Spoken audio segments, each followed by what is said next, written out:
dal leen ak jàmm ci seen émission Access Media asalaamaaleykum mbokk yi ñuy seetaan ñoo ngi leen di nuyu ñoo ngi leen di béggee amaan nañ mbégte mu rëy ci dellu siwaat ak yéen ci seen émission bu mag bi di Access Media émission bi waxtaanee xew-xew yi di waxtaanee articles yi di waxtaanee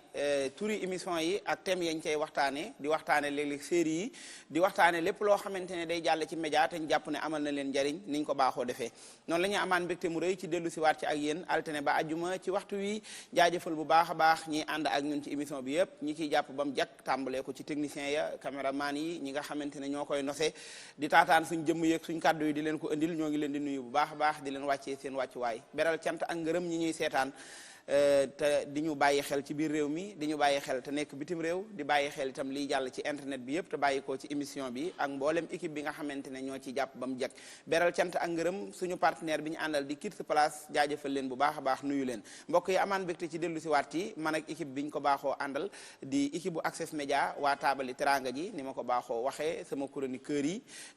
ñaar ñële ak sama chroniqueur ñaawut yi nga xam ne gont si dajeeg ñoom jal na sol daldi weñ di daw ba mu xar waaye ñun ñoo am xéewal googu dajeeti nañoo ak ñoom toogaat ci taabal ji fas yéene waxtaan wi am solo bala ñoo gën a sori ñoom lañ leen di bàyyil ñu nuyonte ak ñoom xam naa namm ngeen leen ñoom it namm nañ leen ñu door a ñëw ci li ñu waxtaanee ginnaaw biñ dalalee suñu gan ba noppi soxna Khoudia. sëñ Mbacke na nga def. Touré. yaa ngi si jàmm. maa ngi ci jàmm lalal naa la de. ah bon waaw te di wax amin ci ñaan yu ñu wax. waaw daal weñ moom fu mu daggee moom. nga xam ne kon yàgg na. nga xam ne borom waaw daw na ma sonn maa ngi lay fay di nuyu tamit ñu ma bokkal plateau bi. di dalal tamit suñu gan bu baax nga xam ne ñu bëri xàmme nañ ko si milieu cinéma bi. milieu art bi. te nekk si koo xam ne yàgg na si macha allah. te di si def liggéey bu am solo maa ngi koy dalal bu baax. mais santam neexul na. sant bi neexul de ci sant xol yi ngeen am quoi. mais tey dina neex comme que ñëw na Access Media rek dinañu neexalaale sant bi waaw. kon baax di nuyu tamit suñu téléspectateurs yi ñuy seetaan sur la RTS 2 maa ngi leen di nuyu bu baax. képp ku ñuy seetaan si biir réew mi ak ci bitim réew. jërëjëf Touré kese Seynabou. nga ne yow dajeeg ñun jar na la. jar na sol daal di weñ di daw ba mu xar. déggal loolu. nuyu naa la am nga noo yéen mel de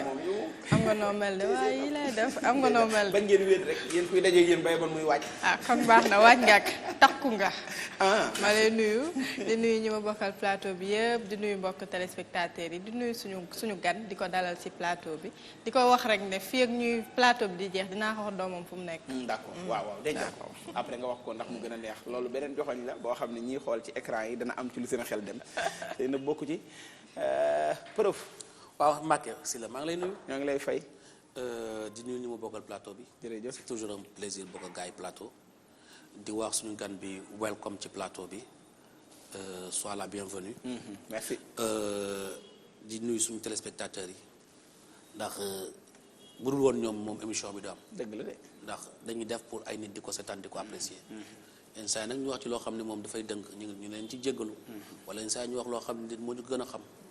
ñu leen ciy jéggalu parce que wax yombul. et que Sénégal bees bi du ñëpp defar rek moo ñu tax a jóg. et di nuyu nag sama gars yi market man yi. waaw ak marchand ambulant yi Dóor waar. merci beaucoup professeur ak a neex di nee na gaayam yi mooy market man yi man pour man sax danaan sama mborom bi professeur yi di nuyu sama c'est bon Papa. ak borom anglais waaw anglais yeeg yooyu Papa welcome. ba fin temps. market man am na lu ñu koy jox. loolu foog ñu saytu. yow wóolu woo ko. temps yi yaa ngi koy provoqué rek temps yi cokkaas yi métti na lool. di la ziar yow tamit comme d'habitude. man j'ai débuté ma vie comme market man. mais ñëpp market man. man je suis fier d'être market man. macha allah donc xam nga man. mais léegi nekkatoo market man. waaw mais nekkuma ko mais xam nga problème mooy lan. je suis fier d'être nangam kay day fekk nga nekk. non kaay ma expliqué dara xam nga. mais yow da nga koo débuté bàyyi ko. non la xam nga tey jii léegi xam nga. Mbacke si la su ne tailleur laa woon. léeg-léeg nga gis ko mu xëy suba fële fu bees ne maa ñëw teg. waaw. donc au moins mu ngi appliqué ba léegi. mais moom waaye ay ba nga Louis ñëw dugg Vuitton. market yàgg na. yow non bu ci ngay jënd ay Louis bu ci lay jënd. Papa nuyul te bàyyi professeur bàyyi jàmbur nuyul bàyyi tooñ temps yaay tooñ moom. tey am naa ko. Sénégal bi xam nañ yaa koy tooñ ay jaay. donc di ziar ñëpp di màggal ñëpp welcome back to another Access Media Talk Show live on RTS 1 xam man fa ma koy yëngal nag parce que mooy sama grand préféré. Effectivement. waaw ba pare dafa nekk koo xam ne moom xol Dafa bi cool. xol bi dafa Yaatu. taal waaw donc nekk vraiment koo xam ne man maa la bëgg moo tax Ñoo foog ko ma lay lakkal bëgg, ñoo ko bëgg. foog ma lay lakkal Ñoo ko bëgg. dalal tamit une grande dame une grande artiste Effectivement. waaw di ko dalal bu baax a baax a baax Anda. waaw sëñ Mbacke. maa ngi lay nuyu. ñoo ngi di lay la fay. lalal te xam ne lalal nga ma. waaw lalal naa la. waaw di nuyu. parce que tagal gi dafa am lu muy wax. waaw waaw. bi mooy tagal. macha allah marhaban. di nuyu sama naataangoo yi ma bokkal waxtaan bi table Access Media di nuyu fépp fu nit nekk ci àdduna bi moo xam ngay téléspectateur wala ngay auditeur ñu ngi lay bàyyi xel di ndokkeel kilifa diine ak kilifa aada yi di dalal suñu gan di ko wax bienvenue sur le plateau d'Access Media. noonu baax na ñoo ngi leen di nuyu baax xam naa damay jox suñu gan gi waaye professeur ku fi gis xale yeeg ñii ci télé beeg ñii ci internet beeg ñëpp ba tax nga naan dama koo bëgg ak yooyu xaaral rek na la envoyé photo original envoyé la photo bi jaar ci lan beneen bi nu mu tudd voilà ci snap beeg filtre yooyu dana leen trompé de ñii maa leen gis buñ puudaree gis leen buñ xam nga li mooy wane ne góor léegi taar la ñuy xool ñu xool taaru biir yéen moo tax sonn ngeen ci taar bu ma yërëm leen yal na yàlla yërëm leen mas leen coono vraiment yéen a ngi ci dej coono yoo xam ne waaw jëru ko man maa leen gis bu ngeen puudaruwut aywa soxna Fatou maa ngi lay nuyu Ndeye Fatou Cissé maa ngi lay fay jërëjëf di nuyu ñëpp ñi nekk ci plateau bi di kontaan trop ci invitation bi macha allah di kontaan bu baax di nuyu ñëpp di gërëm ñëpp macha allah am nañu mbégte ci dalal ko en tant que koo xam ne artiste la comédienne nekk itam mettre en scène waaye itam yàgg ci métier mi lool te am ci solo ñu war a waxtaan ak moom lu jëm ci pièce boobu nga xamante ne dalaloon nañ fi suñu wayjur Marouba Fall ñu waxtaan noonu ci livre bu am solo boobu nga xamante ne moo jëm ci Adja ak yi nga xam ne moo ci aju yëpp dana ñëw ak moom ci deuxième partie bi waxtaan ci lu yaatu waaye ñun ak moom it ñooy ànd ci première partie wu émission bi ci ñaar yi nga xam ne moom la ñu war a waxtaanee benn bi di émission ba li nga xam ne émission santé la di am ci King FM ak itam article bi nga xamante ne reportage la boo xam ne A7 Actu ñoo ko indi yooyu yëpp danañ ci waxtaan ci lu yaatu dañuy njëkkee King FM émission ba ñu indi amatina solo ndax day waxtaanee wàllu wér-gi-yaram xam nga wér-gi-yaram dañ ko war a waxtaanee am njàngam gudd na lool waaye wér-gi-yaram daa bokk ci liy tax nit ki dund daanaka nit ki dañ ko war a yare mu xam li sàmm wér-gi-yaramam télé ak rajo bi ñëwee itam day mottali ab yar ak di waxtaane li nit ñi soxla moo tax émission yi waxtaan ci wàllu santé yépp ñoo ngi jaajëfal ñi nga xam ne ñoo koy def ñi nga xam ne ñoo yor ay rubrique santé ci biir émission yi ñoom Seynab ca jeeg ak këram ak yeneen rubrique yi nga xamante ne ñi ngi koy def yépp ñoo ngi leen ciy jaajëfal ndax nit waxul lu ëpp solo wàllu wér-gi-yaram wax nañu El Hadj Malick ne woon na bu demoon bay am métier docteur lay doon ndax yëg gi mu yëg ne loolu ak jaamu yàlla da cee nekk kii digal nit ki faju ba mën a faju itam ci docteur yi la bokk àndalaay waaw jërëjëf Mbacke Sylla léegi ci émission santé King FM ñu waxtaane fa li nga xamante ne moom mooy trisomie 21 donc trisomie 21 ñun ñu ngi koy woowee mongol fii si ñun donc mu nekk benn doomu jàngoro boo xamante ne dañoo xam ne ñu ngi koy tuddee sax beneen appellation bu mel ni syndrome de Down mu nekk benn anomalie chromosomique boo xamante ne li koy indi mooy dafay am benn accident boo xamante ne chromosome bi si boppam moom mooy kii maanaam buy séparé wu buy xaajaloo dafa am benn accident buy am loolu moo koy indi donc mu nekk première cause de déficit mental d'origine génétique donc mu doon benn doomu jàngoro boo xamante ne mi ngi fi am na fi te dañoo xam ne li nga xamante ne moom moo koy indi ci lu ci njëkk mooy maanaam yéex a kii bi yéex a am doom bi tamit parfois da koy indi ñu xamle itam ne ci 95% maanaam si majorité bi 95% dafa am benn trisomie boo xamante ne ñu ngi ko tuddee trisomie libre te li koy indi moom mooy non séparation chromosome 21 bi ñu xamle aussi ne ci 2 ba 3% dafa am benn chromosome benn kii trisomie boo xamante ne ñu ngi ko tuddee trisomie en mosaïque mu nekk ak beneen boo xamante ne mi ngi nekk 2 ba 3% yi si des boobu ñu ngi ko dippee trisomie par translocation maanaam chromosome bi dafay ñëw daal di intégré wu ci beneen chromosome 21 donc ci ginnaaw loolu dafa am ay symptômes yu bari yoo xamante ne moom moo ci nekk lu ci mel ni ne nit ki maanaam xelam dafay xaw a des tuuti mu am benn bakken bu ndaw am kanam bu rond maanaam daal mu ngi daal ni ñu koy xoolee anam bi muy am physique bi muy am donc ñun xam nañ ko beneen bi nga xamante ne moom moo ci topp mooy ñoom dañoo sensible ci li nga xamante ne moom mooy infection yi ba pare dañoo vulnérable ci yenn problème yu ci mel ni ORL ak épilepsie ak yeneen i doomu jàngoro yoo xamante ne am na ak sax ay malformation cardiaque organique ak digestive wala abdominal donc ci ginnaaw loolu ñu xam ne conseil de prévention yi dina xaw a néew parce que xamlewuñu ne am na ay moyens yoo xamante ne dina tax nit ki prévenir ci apparition feebar boobu en plus loolu noonu xamle nañ ne amul traitement boo xamante ne dañuy gunge ñi nga xamante ne feebar boobu daf leen dal ci capacité intellectuelle nit ñooñu nga xamante ne ay trisomique lañ ak xale yi nga xamante ne bu ñu xoolee feebar boobu daf leen dal sax dañ leen di dugal ci yenn école yoo xamante ne ay écoles yu spécialisé wu la donc ñu indi doomu jàngoro boobu tey di ko waxtaanee man nag solution yi ma ci xaw a xalaat xaw na bari tuuti donc comme dañoo nekk ci Sénégal bu bees donc am na ay solution yu ñu war a mën a indi lu ci mel ni pourquoi pas xaw ma ndax am na ñu teg ay kinésithérapeute ak ay phoniste yoo xamante ne dañuy lëkkaloo de ce fait dinañ mën a suivre ñi nga xamante ne ñoom la doomu jàngoro boobu dal ak pourquoi pas tamit ñu changer regard société bi ci ñi nga xamante ne dañuy am handicap parce que souvent ñi nga xamante ne dañu nekk ay personnes à mobilité réduite wala ñoo xamante ne dañoo am trisomie pourquoi pas ñu leen di gunge non seulement ñoom ñi feebar ak seen entourage en plus tamit ñu leen di intégrer ci société bi parce que ñoom ci biir société bi lañ bokk pourquoi pas aussi ñu teg benn formation boo xamante ne dinañ xamle nit ñi déficience mentale boobu noonu en plus ñu intégré ko ci milieu scolaire ordinaire ak sax ci milieu professionnel parce que am na solo am na ñu ci bëri ñoo xamante ne dañu am doomu jàngoro boobu te pourtant dañuy am liggéey te li leen di may liggéey boobu mooy que dañ leen di gunge souvent ci yenn travail yoo xamante yenn liggéey yoo xam apprentissage yoo xamante ne soit mu nekk menuisier wala yeneen ak yeneen yoo xamante ne ñoom mën nañ fa gis seen bopp li may jeexalee mooy ne ñun dañ leen war a bëgg dañ leen war a taxaw te loolu li nga xamante ne moom moo ko jiitu en amont mooy ñoom ñu gëm ñu nangu seen handicap ñu xam ne ak lu mënti am ñoom loolu noonu mënul dañ yàlla moo leen ko teg donc balaa que nit ñi di leen bëgg di leen taxaw ñoom ñooy njëkk gëm seen bopp nangu seen handicap donc loolu moo waral tey jii nii ñu indi feebar boobu di trisomie 21 di ko teg ci table pour waxtaanee moom am na solo lool wàllu wér-gi-yaram la laaj yi nga wax am na solo ñëw na ci am gi ak ni muy mel ni nga xam ne noonu la ko société bi di jàppee ak ni nga xam ne noonu lañ war a taxawoo leen ak jàppale leen ba nga xamante ne dana gën a oyof. Nabu am na solo ñëw na ci loo xam ne liñ koy waxtaanee bariwul donc dañ ko war a waxtaanee parce que bari na ñu koy dund. wala soo koy feebar bi sax du feebar ñi koy dund kër gi.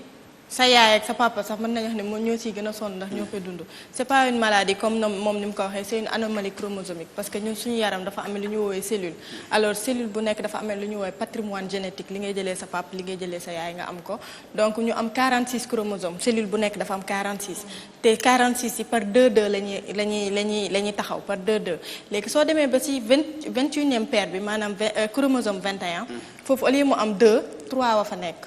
looloo tax ñu lay wax trisomie 21 parce que anomalie au niveau 21e paire bi la donc muy anomalie boo xam ne moom la leen di indil ñu niroo seen kanam yi niroo seen yaram yi niroo ba joxe benn trait benn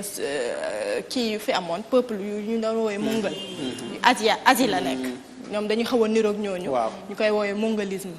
parce que dañu xaw a niroog ñooñu. donc ñëpp a niroo. waaw ñoom ñëpp a niroo. muy feebar muy anomalie boo xam ne mën na ñëw ci nit ki indil la ay retard mental mën nga ci amaale yenn pathologie yoo xam ne dafay àndaale ak moom am na ci nag ñoo xam ne c'est moins grave parce que mën na doon te mën nga gis koo xam ne mongol la mais feebar yu bari du ko am retard mental bi sax du ko am donc ça dépend te boole ci ànda wax na ko ñoom dañuy soxla kinésithérapeute parce que seen yaram ci hypotonique par rapport ak ñeneen ñi seen yaram bi da ngay soxla sooy am 1 mois 2 mois mën nañ la bàyyi mais à partir de 3 mois war nañ commencer di defar ay séances de kinésithérapie wan la ni ngay toogee ak langage bi aussi moom nga doon wax orthophoniste yi langage bi xool ni ñuy waxee nga accompagner leen muy beaucoup de soins yoo xam ne war nga ko defal xale bi boole ci su génnee ci mbedd mi il est stigmatisé moromam mi muy fowal sax duñu ko intégrer boole ci muy 1 2 da nga koy dugal ci école spécialisée bokk dootu doonati comme yeneen moromam yi 3 yow mi nga xam ne yaayam des fois mën nañ la riser tu seras la risée de tout le monde yow baaxoo moo tax nga jur fi doom bi yaa fi jur doom bu nekk tu vois voilà dem ba benn instant nit ñaa ngi pousser le bouchon plus haut ñu ngi naan sax des fois dañuy doon source de sacrifice ñu ngi leen di sacrifier mais loolu yëpp man pour man dañ ko war a éviter feebar yu mel nii anomalie yu mel nii waratu la am parce que lu tax jigéen soo tollee ci sa premier trimestre da nga war a dem defi say CPN consultation prénatale médecin bu gis feebar bi moom ci boppam mooy def IGV bi mooy interrompre kii bi grossesse bi même bu dul trisomie 21 am na yeneen feebar yoo xam ne day laal xelu xale bi bu ci mel ni toxoplasmose su ko médecin bi gisee moom ci boppam moo lay expliquer te waxtaan ak yow des fois na nga gis ku dëgër bopp mosul am doom ne la bàyyi xale bi juddu mais bu baax moom la engagé mais en général ñii am xale yi yëpp c'est parce que demuñu respecté wuñ seen i CPN mën na koo gis ci biir bi avant muy juddu xam ne kii nii lay mel premier trimestre CPN yooyu ngay def bii da cee bokk bu ci mel ni toxoplasmose parce que dañuy bañ xale bi juddu nga lor ko sonal sa bopp parce que neexul tamit xale juddu ak ni mu war a épanouir du gis boppam ci société bi waaw ñu du gis boppam ci société bi loolu dafa xaw a frein lay xaw a nekk ci moom yow mi yaayam sax da ngay am lu la nakari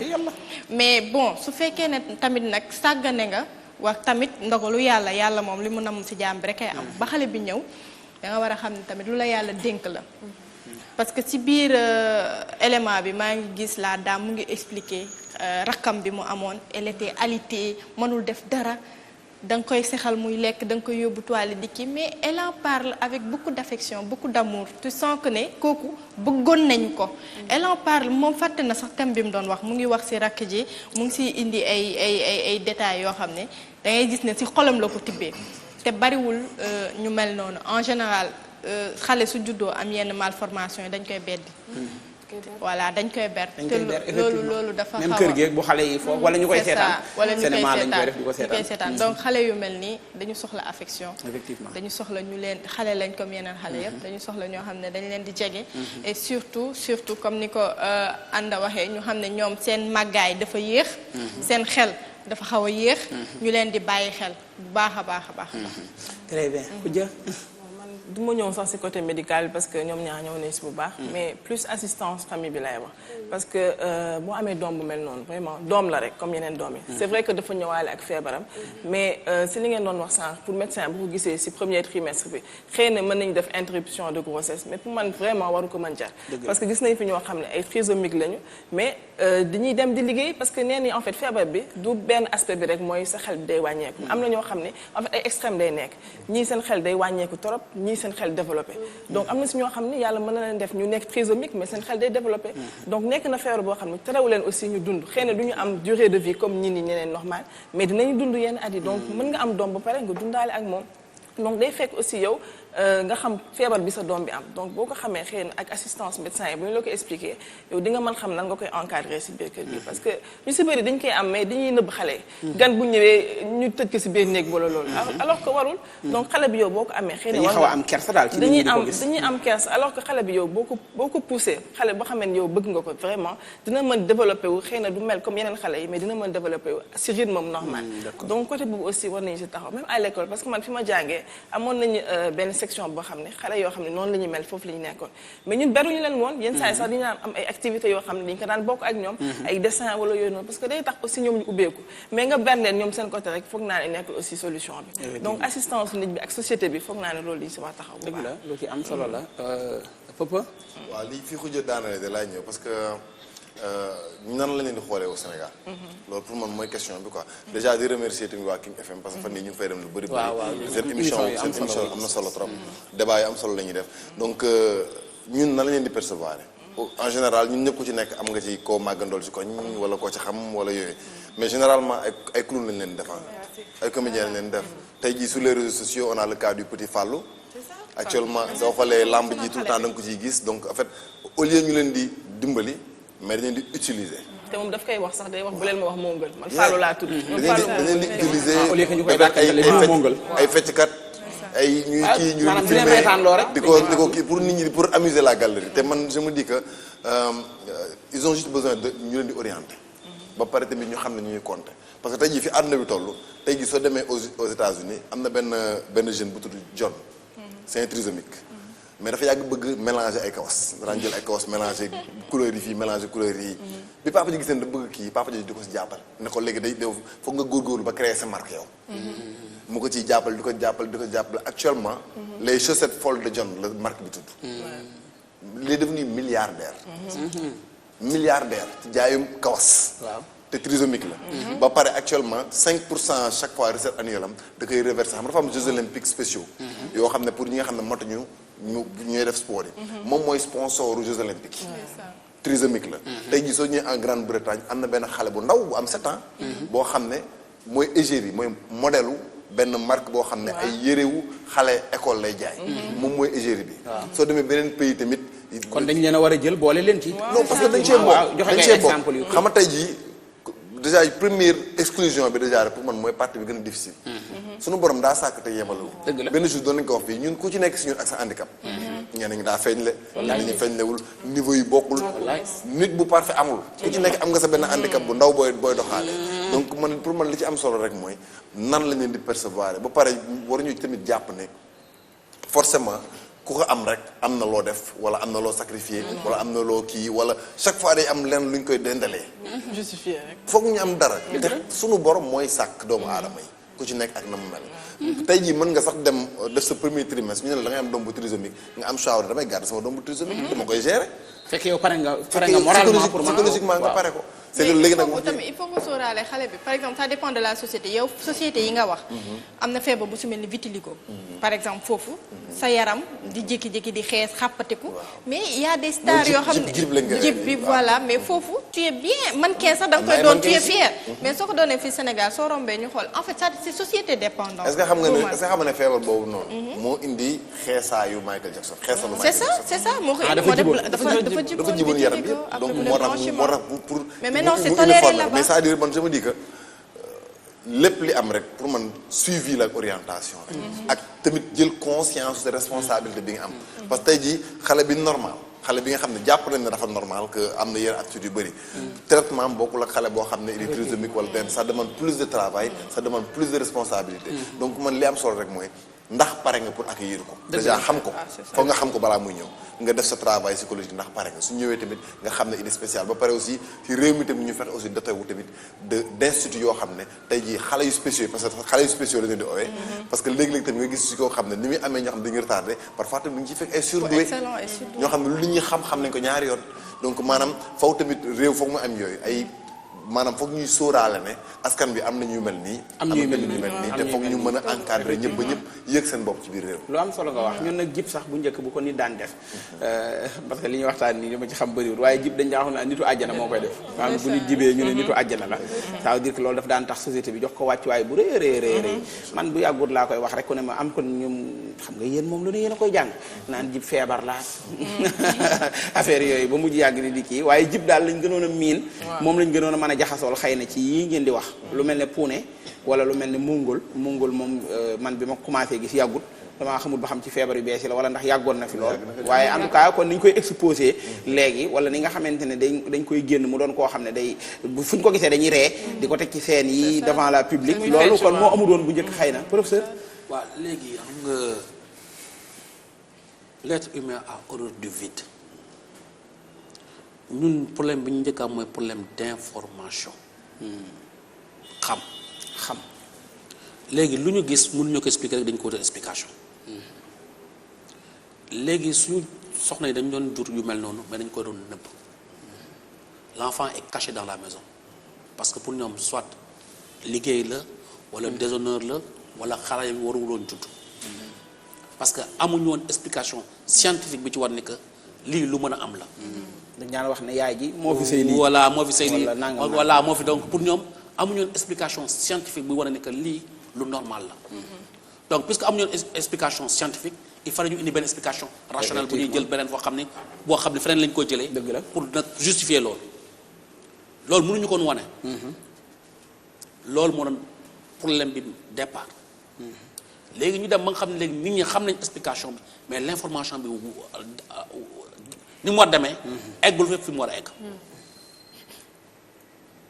loolu mooy suñu problème d'information ñu bu doublé nag beneen problème ñun dañu am problème pour prise en charge des minorités yaa ngi di wax ñooñu rek mais même ñi lafañ ñi handicapé ñu dañu am problème seen prise en charge et pourtant ñooñu dañuy nekk ñu normal nekk ñu ñuy jàng ak ñu xëy na déplacé wu ci tànk moo jafe waaw handicapé moteur rek mais dañuy am problème de prise en charge ñooñu dëgg la ñun suñu société dafa dañ ci exclure ñu bëri te ñooñu pourtant ci jur gi lañ bokk sóoraale wuñ leen daal voilà waaw ñun sóora léegi nag xam lu ñu war def il faut dañu war a définiraat société bi il faut ñu toog informer nit ñi je pense que problème bi ñu gën a am dans ce pays moo xam ne l'information ñëpp tolloo ñu niveau d'information et loolu mooy problème majeur ah waaw mais xam nga lépp am na ñoo xam ne am nañ toll nañu niveau d'information boo xam ne xoolal tey jii un enfant mongol aux États-Unis mais amul problème man liggéey naa ci ay ñu bëri compagnie dañ leen di exiger sax ñu jël leen benn jour danaa ko. xoolal dañ leen di exiger quota dañu am quota ñu xoolal ñoom rek ngay gis ñu xoolal ñoom rek ngay gis ci xoolal mënuñu ñàkk liggéey. da leen neex ñu liggéey ñàkk ñu en tout cas bu ñu ko fi defee dana wàññi léeg-léeg bu nit ci amee yenn handicap yi rek ñu jàpp ne dafa war a. voilà mais mën naa am sax gënalu ko mais dañ koo léegi seetaan nag loolu nag politique la. politique la. loo tax man la dafay delluwaat sax suñu la suñu ñàkk formalisé. effectivement pourtant nag professeur politique la xëy na ñun joxoñ bi dañ ko du topp ba mu àgg. waaye même sax maanaam président sax am na conseillère bu mu jël boo xamante ne mën nañoo wax ne ku am handicap la. waaye day bind. waaye léegi léeg-léeg bu joxoñ bi yemee foofu day gàtt dafa war a continuer. ba ñëpp man xam nga àdduna léeg-léeg da ngay dund mu yàgg da ngay tiit. yàlla xam na ne kuy xalaat ku ne da ngay mujj tiit. parce que bu fekkee ku mën a tudd ñu ber la. bu fekkee ku am laago ñu ber la. te léeg-léeg nit ki mën na koo judduwaale mën naa dab nit ki. ku yaakaar ne mën ngaa mucc ci loolu aussi xel war ta dal da ngay mujj da nga koy xalaat mu yàgg da ngay tiit dal. waaw loolu léegi nag loolu yëpp li koy indi nag moo xamul problème bi ñàkk informé nit ñi parce que xam nga nit bu fekkee am na information bi ci war loolu tax gis nga information dafa am solo xam nga ni démb maa ngi koy discuter sax ak sama étudiants yi man leen données bu ñu ko jëlee dañ koy transformer en information boobu ñu transformer ko en décision boobu ñu transformer ko en action xam nga loolu moom mooy àdduna affaire bi ay données lay doon bu nekk ay données yooyu dañ koy transformer en information bu ñu ko transformer en information boobu mu transformer en décision boobu nekk action mais léegi bu fekkee chaîne boobu amul nit ñi amuñu données yi xam tey bu ñu xamoon ñaata trimestres ñoo am Sénégal loolu mooy données ñu bañ koo nëbbu voilà waaye ñu yëg ne nekkul ne gàcce la ci famille léegi waaye lii dafa war a ñëwee voilà gis nga mooy données yooyu léegi bu ñu ko jëlee transformé ko en information automatiquement information bi ñëpp jot nañ ci d'accord déjà ñu xam ne lii lañu am voilà la ngeen di gérer merci décision bi ñëw action bi topp ci am na solo professeur bi mooy wax waaw soxna Fatou waaw am na solo waxtaan bi vraiment maa ngi koy rafetlu man personnellement am na fi ay information yoo xam ne fii laa ko xamee quoi je savais certainement pas si waaw voilà c'est ça et c'est très très important muy mongol yi ngeen wax rek professeur da nga ko wax muy stigmatisation bi vraiment loolu ba léegi jusqu'à présent moo am dans notre société pour informer information bi nga wax daf ci am solo il faut que la population xam seen comportement vis-à-vis des mongols parce que boo gisee en général man damay rencontrer ay mongols vraiment dañuy nekk ci ay situations difficiles parce que société bi moo leen di rejeter peut-être que seen parents yi aussi dinañ accepter ni ñu mel et tout mais société bi parce que la vie c'est la société aussi c'est pas seulement les parents que aussi ñu leen di subventionner di leen faj buy jàng bi ak lépp mais jusqu'à présent loolu moo am stigmatisation boobu ça existe jusqu'à présent même nëbb bi sax denc bi ngay wax noonu jusqu'à présent moo am da ngay gis ko yor doomam mu mongol da nga koy denc doo bëgg nit ñi ñu génn parce que peut-être que aussi bañ mu génn bi mooy que ni bu génnee aussi xaritam yi ñu ngi koy ñaawal di ko reetaan xam nga société bi rejet bi voilà c'est ça donc vraiment c'est important la sensibilisation vis-à-vis du peuple de la société il faut que nit ñi xam nan la ñu war a taxawee pour jàppale l'handicap parce que l'handicap aussi un handicapé c'est pas seulement être mongol ou être handicapé moteur ou tout ça handicap ci lépp la ku nekk am nga looy dox waale donc il faut que société bi accepter leen vraiment ça moom vraiment information boobu moom dafa am solo il faut ñu yee ci nit ñi jàngal voilà leen c'est ça ba noppi yar leen ci tout à fait damay faral di wax ne Sénégal bari na ko dof ñu mujj dof nañ ma baal dofuñu woon benn mbir ngay bañ rek xale yi di la ko wax ngay tibb suuf di leen xëpp ak sànnee xeer ba mujj yàgg far tëlbati dem sa yoon maanaam ni ñun ñoo bëgg a seere yu ndaw ndawaan yooyu waa ji day njool sax ngay reetaan njoolaayam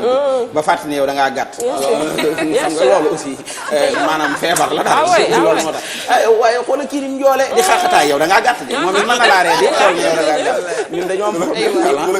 voilà loolu la yooyu nag wàllu yar la mooy tax li professeur di wax information la yoo xamante ne léeg-léeg moo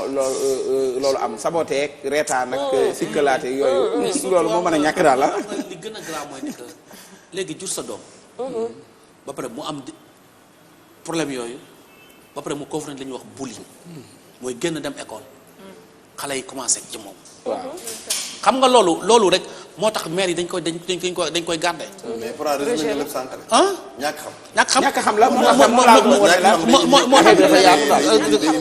day lu bëri parce que léegi kii nëbbu maanaam xale bi ci kër gi nekkul ne moom da koo nëbbu pour moom waaye bu xale bi génnee li voilà léegi waaw moo tax il faut ñu dimbalante ji te trisomie gi généralement dañuy xaw a ñàkk tuuti capacité de discernement. merci xamuñu lu ku leen bëgg ak ku leen bañ ak yooyu seetlu woon ne man am naa ci ñaari xarit sax yoo xam ne ñu sama koñ lañ dëkk ñoo xam ne en fait samay xarit lañ quoi. parce que xam nga lu may neex si ñoom ils sont tout le temps joyeux. tout le temps joyeux. waaw dañuy kontaan tout le temps te man loolu daf may neex xam nga damaa bëgg loolu damaa bëgg yooyu. donc man je me dis juste que plus ñu leen di nëbb. plus on va augmenter le problème. dëgg la moo tax problème bi génn na xajatul ci biir néeg yi. li génnee feebar yépp moo koy génnee. dëgg-dëgg bu ñu ko xoolee ba xam ne rek lii daal du gàcce kenn. du xale bi moo yembare moo tax lii dal ko. du yaay ji moo sëyut ni mu war a sëyee moo tax lii dal ko. du baay bi moo yaafut moo tax lii dal ko. waaw bi côté médical bi tamit. waaw ci bàyyi wax comme lan. waaw consultation prénatale. d'accord mu dem xooli 3 premiers mois yi voilà ñu koy respecté parce que yaay gis koo xam ne balaa nga koo gis rek moom fekk na. effectivement mu ngi waajal travail waaw waaw soog a ñëw. donc yooyu ñuy def noonu. la consultation prénatale détecte ce problème. ça le détecte dafa am test spécifique d'habitude boo xam ne pour loolu. premier trimestre dañ koy détecté. comment par échographie wala. il y a des tests qui sont faits pour ça budul boobu sax am na yeneen feebar yoo xam ne dañ koy déceler donc yow dinañ ci waxtaan ak yow xool yow ba xam ndax je sais pas en général si tu peux garder l'enfant yow la concerne mais si tu peux pas garder l'enfant mais ñu xamal la moo gën nga dem ba xale bu juddu ngay soog a xam ne dafa trisomie 21 gis nga dafay ñëwaat beneen problème rek bu wax ñun bu ñu feebar rek la ñu dem hôpital. c'est ça ba ci jigéen ba ci jigéen bu xoolal da nga gis koo xam ne day ñëw ba si fin bi jour bi muy accouché xamul sax moom groupe sanguin la kooku nan lañ koy waxee sa doom feebar. mais loolu ci moom la wala ñu ko doon consulter. si moom la bu demul demul woon consultation. d'accord parce que xam nga lu tax ba léegi ñun hôpital dafa nekk tabu. voilà ñun hôpital dafa nekk tabu. c'est hôpital. xam nga parce que pour ñun hôpital ku fa dem rek da nga fa. daa neexul nag. et léegi ñun suñu médecine c'est une médecine orale. da nga feebar rek demal jëli garab bi. pour ñoom garab bi da nga ko war jël da nga war a wér. donc pour ñoom hôpital ku fa dem rek mooy nekk vraiment c'est l'excellence. dafa yóbbu suñu bopp. waaw c'est l'excellence léegi xam nga léegi nag loolu et pourtant. xëy rek solo ba set ñu ne la foo jëm nga ne hôpital xooli sama yaram. ñun xamuñu ñu koy dañu lay lëng. waaw ñu ngay jëlee ko léeg-léeg ñiy lëng maladie ñoo gën a feebar maladie. damay ñëw ci xeex bi nga xam ne waa CNLS ñu ngi koy xeex rek. ba ci consultation prénatale yi da cee bokk. parce que dañoo jàpp ne xale waratul a judd am VIH sida. mais xale da ngay gis xale bu judd am ko. xale yi ñu koy juddwaale. bien sûr dañ koy juddwaale parce que yow teeloo dem ñu saytu sa yaram xoolal la test. suñ la parce que sénégalais danaan man su ma defee test dañ may génnee jàngoro mais feebar la boo xam ne doonatul comme feebar dinañ ko jàppee woon c'est devenu une maladie chronique mais yow su fekkee teel nañ ko xam ci yow dinañ def de sorte que di nga mucc sa doom du ko am yow yaa koy desee il est possible yow nga am VIH. te sa doom du ko am waaw léegi loolu tax man thème bi dafa man neex sport CNLS yooyu man maa ko def. c'est ça effectivement boo mën nga nekk kii porteuse nga nekk porteuse nga am doom du ko am mais loolu yëpp ci traitement bi lay nekk il faut ñu xam ko thème bi dafa ma neex parce que dina tax ñu gën a ñaax nit ñi parce que au fond des gens ne savent pas ils n'ont pas l'accès à l'information gën a ñaax nit ñi ci CPN consultation prénatale parce que du pour yow rek pour yow ak xale bi yëpp effectivement nañ ci dimbalante bu ko defee itam gën koo jël rek jëkkër yi jàppale soxna yi dem di ko def soxna yee dem di ko defi léegi nag loolu tam dafay indi beneen kii quoi le rôle des bàjjenu gox bi nga xam ne c'était pour ça pour les consultations prénatales est-ce que donc léegi mën nañ mesurer seen utilité waaw ñi dama ñu ngi liggéey mais xam nga léegi loolu dafay permettre léegi waaw léegi est-ce que léegi non parce que xam nga problème bi est-ce que li porte à porte bi ñu waroon def non professeur man de li nga wax baax na mais des fois ñàkk jigéen du ëmb ba pare te demut consulté wu ji xëy na mi ngi wàññeeku ci dëkk yu mag yi gox yi muy am léeg-léeg situation maanaam sociale lay doon am na ñoo xam ne jigéen ñoo xam ne yàlla xam na ne danañ ëmb dem consulté wu ji indi ordonnance ni bañ leen koo jëndal léegi nga mujj toog ba mujj am doom te jëloo benn ordonnance da ngay waxtaan ak ay góor ñu naan la ordonnance yi ay wax la rek ba soxna si mujj am doom day mujj day jàpp ne mën naa am doom sans mu dem consulter wu ji kii itam day jàpp ne mën naa am doom sans ñu jënd ordonnance bi wala ñu jàpp ne loolu ay détails la moo tax xam naa bu ñu ko gën a yombal te gën cee communiquer bañ xam ne nécessité la day gën a dimbali nit ñi ñu def ko il faut aussi dire qu'il y a une politique derrière am na une politique pour yombal consultation prénatale parce que man j'en sais quelque chose quoi tey ji exemple bu ndaw laa joxe mooy polyclinique bu Tëngéej foofu soo ñëwee da ngay ñëw sax ñu lay jox ay cadeau pour ngay waaw loolu moo baax it dañ lay joxaale ay garab da ngay consulter ba pare ñu jox la ay garab non seerut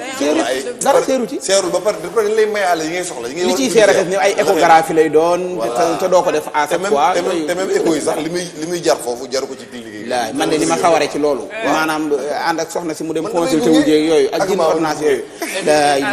loolu daal neex da nga koy ëmbule daal waaw ils ont fait pas mal de force sur ça non am na ils ont effort. fait pas mal d'efforts sur ça mais nit ñi ba léegi ñoo amul habitude boobu. c'est que dañu xamul solo ñun suñu bopp ñoo moo dafa mel ni comme dafa nekk benn luñ ñu yare waalewul xam nga benn affaire dafa am quoi dañ ñuy ñàkk mais duñu yóbbu consultation est-ce que c'est ngeen différence bi danañ yóbbu xale bi mu ñàkku jëm dañ xam ne mais duñ ko yóbbu consultation xam nga nit boo ko tàmbalee dee xale moo tax communication xoolal rek li ñu wax dee xale mu commencé dem rek mu commencé dem visite médicale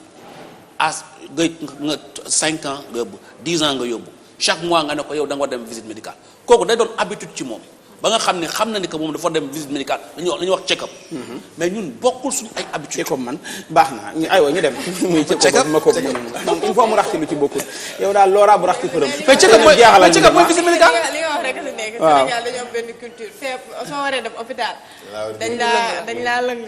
wala ñu saraxu la di la message jëmale ma ñëw dëgg la de wala doo ñëw am na ko rek lay problème am na solo de ay ñu dem mais y a aussi un autre problème yaa ngi wax ci yóbbu jigéen ñi di dem consultation prénatale c'est vrai ñu ngi dem mais am na ci jigéen ñu bari ñoo xam ne dinañ dem ñu bind leen garab duñ ko naan dëgg la naan garab moom leneen waaw la parce que le rejet bi buñ ko naanee rejet bi ñuy am di waccu di kii ils ont horreur de prendre les médicaments donc naan garab moom daa am ñu sawaru de c'est grave waaw loolu de moom am na solo en tout cas lu yaatu la bu ko defee day tegtale ne gannaaw mi ngi am te fànn googu moo koy indi wërta mën a bettati nit ki léegi jamono àgg na foo xam ne daal liñ ciy tiiree lépp mooy yaay du amati doom mu doon ko mu bett ko ba mu koy choqué ba tax mu di ko nëbbu wala muy am lu ko metti ndax bu respecté ay visitam dem ñu xool ko ni ñu ko war a xoolee danañ ko teel a annoncé li nga xam ne moo nekk ci biiram ak yu baree bare yoo xam ne mi ngi ciy am loo xam ne wax dëgg yàlla santé àgg na foofu jërë ngeen jëf ci ni ngeen ci duggee am na solo ñu daal di dellu ci reportage bi am solo bi nga xamante ne A7 Actu ñoo ko indi daal di ñëw nag ca jigéen ñooñu nga xam ne ci weer wi seenu weer la ñoom it di jigéen ña nga xam ne ñoo dëkkoon ca Ndeer ñu leen di wax jigéeni Ndeer ya ndax ci atum 1820 ca la xew-xew booba amoon fële ca Ndeer nekk loo xamante ne dañ koy woy ñuy dégg woykat yi di ko woy léeg-léeg ñu dégg artistes yi ñëw ñoom itam def ci ay spectacle jamono ji itam ñuy delluwaat ci ñoom lu baree bari ñu war a waxtaanaan nag ci seen i mbir ak yi nga xam ne moo ci aju Seynabou waaw dafa am solo parce que ñoom seen liggéey dafa am solo dañu niñ defoon les jigéenu Ndeer dañu tàqali seen askan ak buumu jaam fierté la il y a 200 ans 7 mars man damaa jàpp ne ñun balaa ñoo fêté 8 mars li ngay wax jooy si rabu jàmm. say si rabu jàmm ñun 7 mars la ñu waroon fêté. ñun 7 mars la ñu waroon a fêté. ah bon à l'image de tout le monde. est-ce que 7 mars 7 mars la. am na ñuy wax 9 am na ñuy wax le 9 date yi dafa est-ce que xam nga problème mooy lan ñu ne nañ 7 mars ñu ne nañ non histoire moo mel noonu rek histoire moo mel noonu rek ñu ne nañ novembre histoire moo mel noonu rek c'est ça à l'image de tout le monde man dama jàpp ne ñun on doit fêter nos héroïnes ah man damay kontaan suñuy relater benn pan wu histoire bi di si boole jigéen ça veut dire que ñun on a toujours été des jàmbaar on a toujours été des gor donc yu mel ni daf ci ne man d'accorduma j'ai rien contre le 8 mars ah mais man d'accorduma ñuy jël 8 mars di ko fêter def ko ci calendrier républicain bi te suñu 7 mars boobu noonu kenn du ci amal taxaw seetlu man dama jàpp ne su ma doonoon député dinaa dem ba assemblée ne leen nañ def taxaw seetlu waaw nañ defar taxaw seetlu 7 mars dafa am taxaw seetlu yu bari boole ko ci calendrier bi parce que 8 mars dafa am histoire am te histoire te ñooñu la histoire yu ñeneen je pense que c'était les américains yeeg yooyu ay jigéenu américains donc loolu c'est pas nous li professeur di wax rek say si rabu jàmbur loolu moo ci am et puis man je conseille que ay ñu jël par méthode de fouille dem xool la fa xewoon jéem ñu relater l'histoire reconstruire l'histoire s'il le faut ñu jéem a xalaataat nan la ñuy defaatee case bi wala def fa mémorial parce que du ñàkk moom ay dispositifs yi nga xam ne soo bëggee reconstruire histoire bi di ko man du si ñàkk te derrière chaque histoire ñun jeunes yi dañu war a xam suñuy histoire ñun parce que derrière chaque histoire il y a ce qu'on appelle les valeurs qui s'y cachent parce que soo jëlee ñoom li ñu doon bañ mooy moor yi doon dem di ñëw di leen sàkku wala di leen jël di leen yóbbu def leen jaam ñoom loolu lañ doon bañ donc loolu lan moo ko feeñ fierté refus du déshonneur maanaam ça montre que ñun suñu askan xeet ñun de Sénégal dañu doon dëkk boo xam ne dañu nu ma koy waxee pudeur pudique daf fi bari daf fi am daal daf fi am bu nekkul léegi ngay gis ay frasques yoo xam ne dafa doy waar bokkul suñu culture bokkul suñuy valeur donc wane nañ loolu wane nañ seen njàmbarte wane nañ seen njàmbarte parce que dugg taal sa bopp yombul métit googu noonu métit boobu noonu donc wane nañ fa jom wane nañ fa jàmbaar wane fa refus du déshonneur muy ay valeurs yoo xam ne dañ ko war a inculper ñun suñu société waroo nangu lu yomb parce que jamono gi di ngay dégg ñu naan ay promotion canapé parce que yow bëgg nga dara bëgg nga egg fenn ngay nangu ñu lay déshonorer pour loolu pour lan moo tax nit mën gëm boppam. boo dajee sa maam yi da nga rus de. soo dajee sa maam yi di nga rus gëm sa bopp parce que man sama yaay daf may wax di benn phrase. chaque fois elle me le répète ne ma gis nga nit su fekkee ne da nga yaakaar nit yàlla da lay bàyyi ak nit kooku seetaan leen. ba nga dem ba xam ne yàllaay maye. soo dellu see mu soog laa jëlaat. donc yooyu noonu. loolu la mère wax na nga ko bind. bind mu rëy bés bu jooy wax la danaan ma bul yaakaar ci kenn. yow xamal ne yàllaay maye amul kenn ku yore wërsëgu nit. bañal daal bañkat moo tax man j'ai toujours été une femme boo xam ne dama yàgg a bañ. dama yàgg a bañ donc yii nii genre histoire yi daf ñu koy rappelé waat. il est temps qu'on mette ces genres d'histoire au devant. dëgg la moo gën ñu ñuy indil ay. j'ai rien contre le 8 mars mais dafa jege 7 mars. dëgg la ñu tëb 7 mars ñëw ci 8 mars dañu wan ay. waaw dañu war a am suñu. waaw moom de xam naa ne daal li ci am solo lépp bari na waaye li muy tegtale dëgg-dëgg mooy. am nañ ay ñuñ mën a teg ci suñ kanam buñ leen defut ay royukaay it ñu war a jàng suñ démb talaatay ndeer la ñu wax ko waaye ci woy wi lay yem dëgg-dëgg taarixu histoire bi sax boo doon laajte mën naa doon loo xam ne lu lënt la te xam naa ne bañ ak noteel dara jiituwu ko ci ndax li ma ci wax bala maa joxe rek ci histoire bi mooy xam nga ne maanaam gànnaar naar yi dañ daan ñëw ci suñu réew yi di leen bett ci dëkk yi dañ daan wax sax dañuy fekk xale bu ñu yónni wala muy sàmm moom dong ci àll ba ñu ñëw dox ginnaaw te kob xeej ne ko neel muut ba ngaay bu demee ngaay ñu dugal ko ci saxaar gi yóbbu dem jaayi wala ñu dugal ko ci gaal yi yóbbu dem jaayi looloo amoon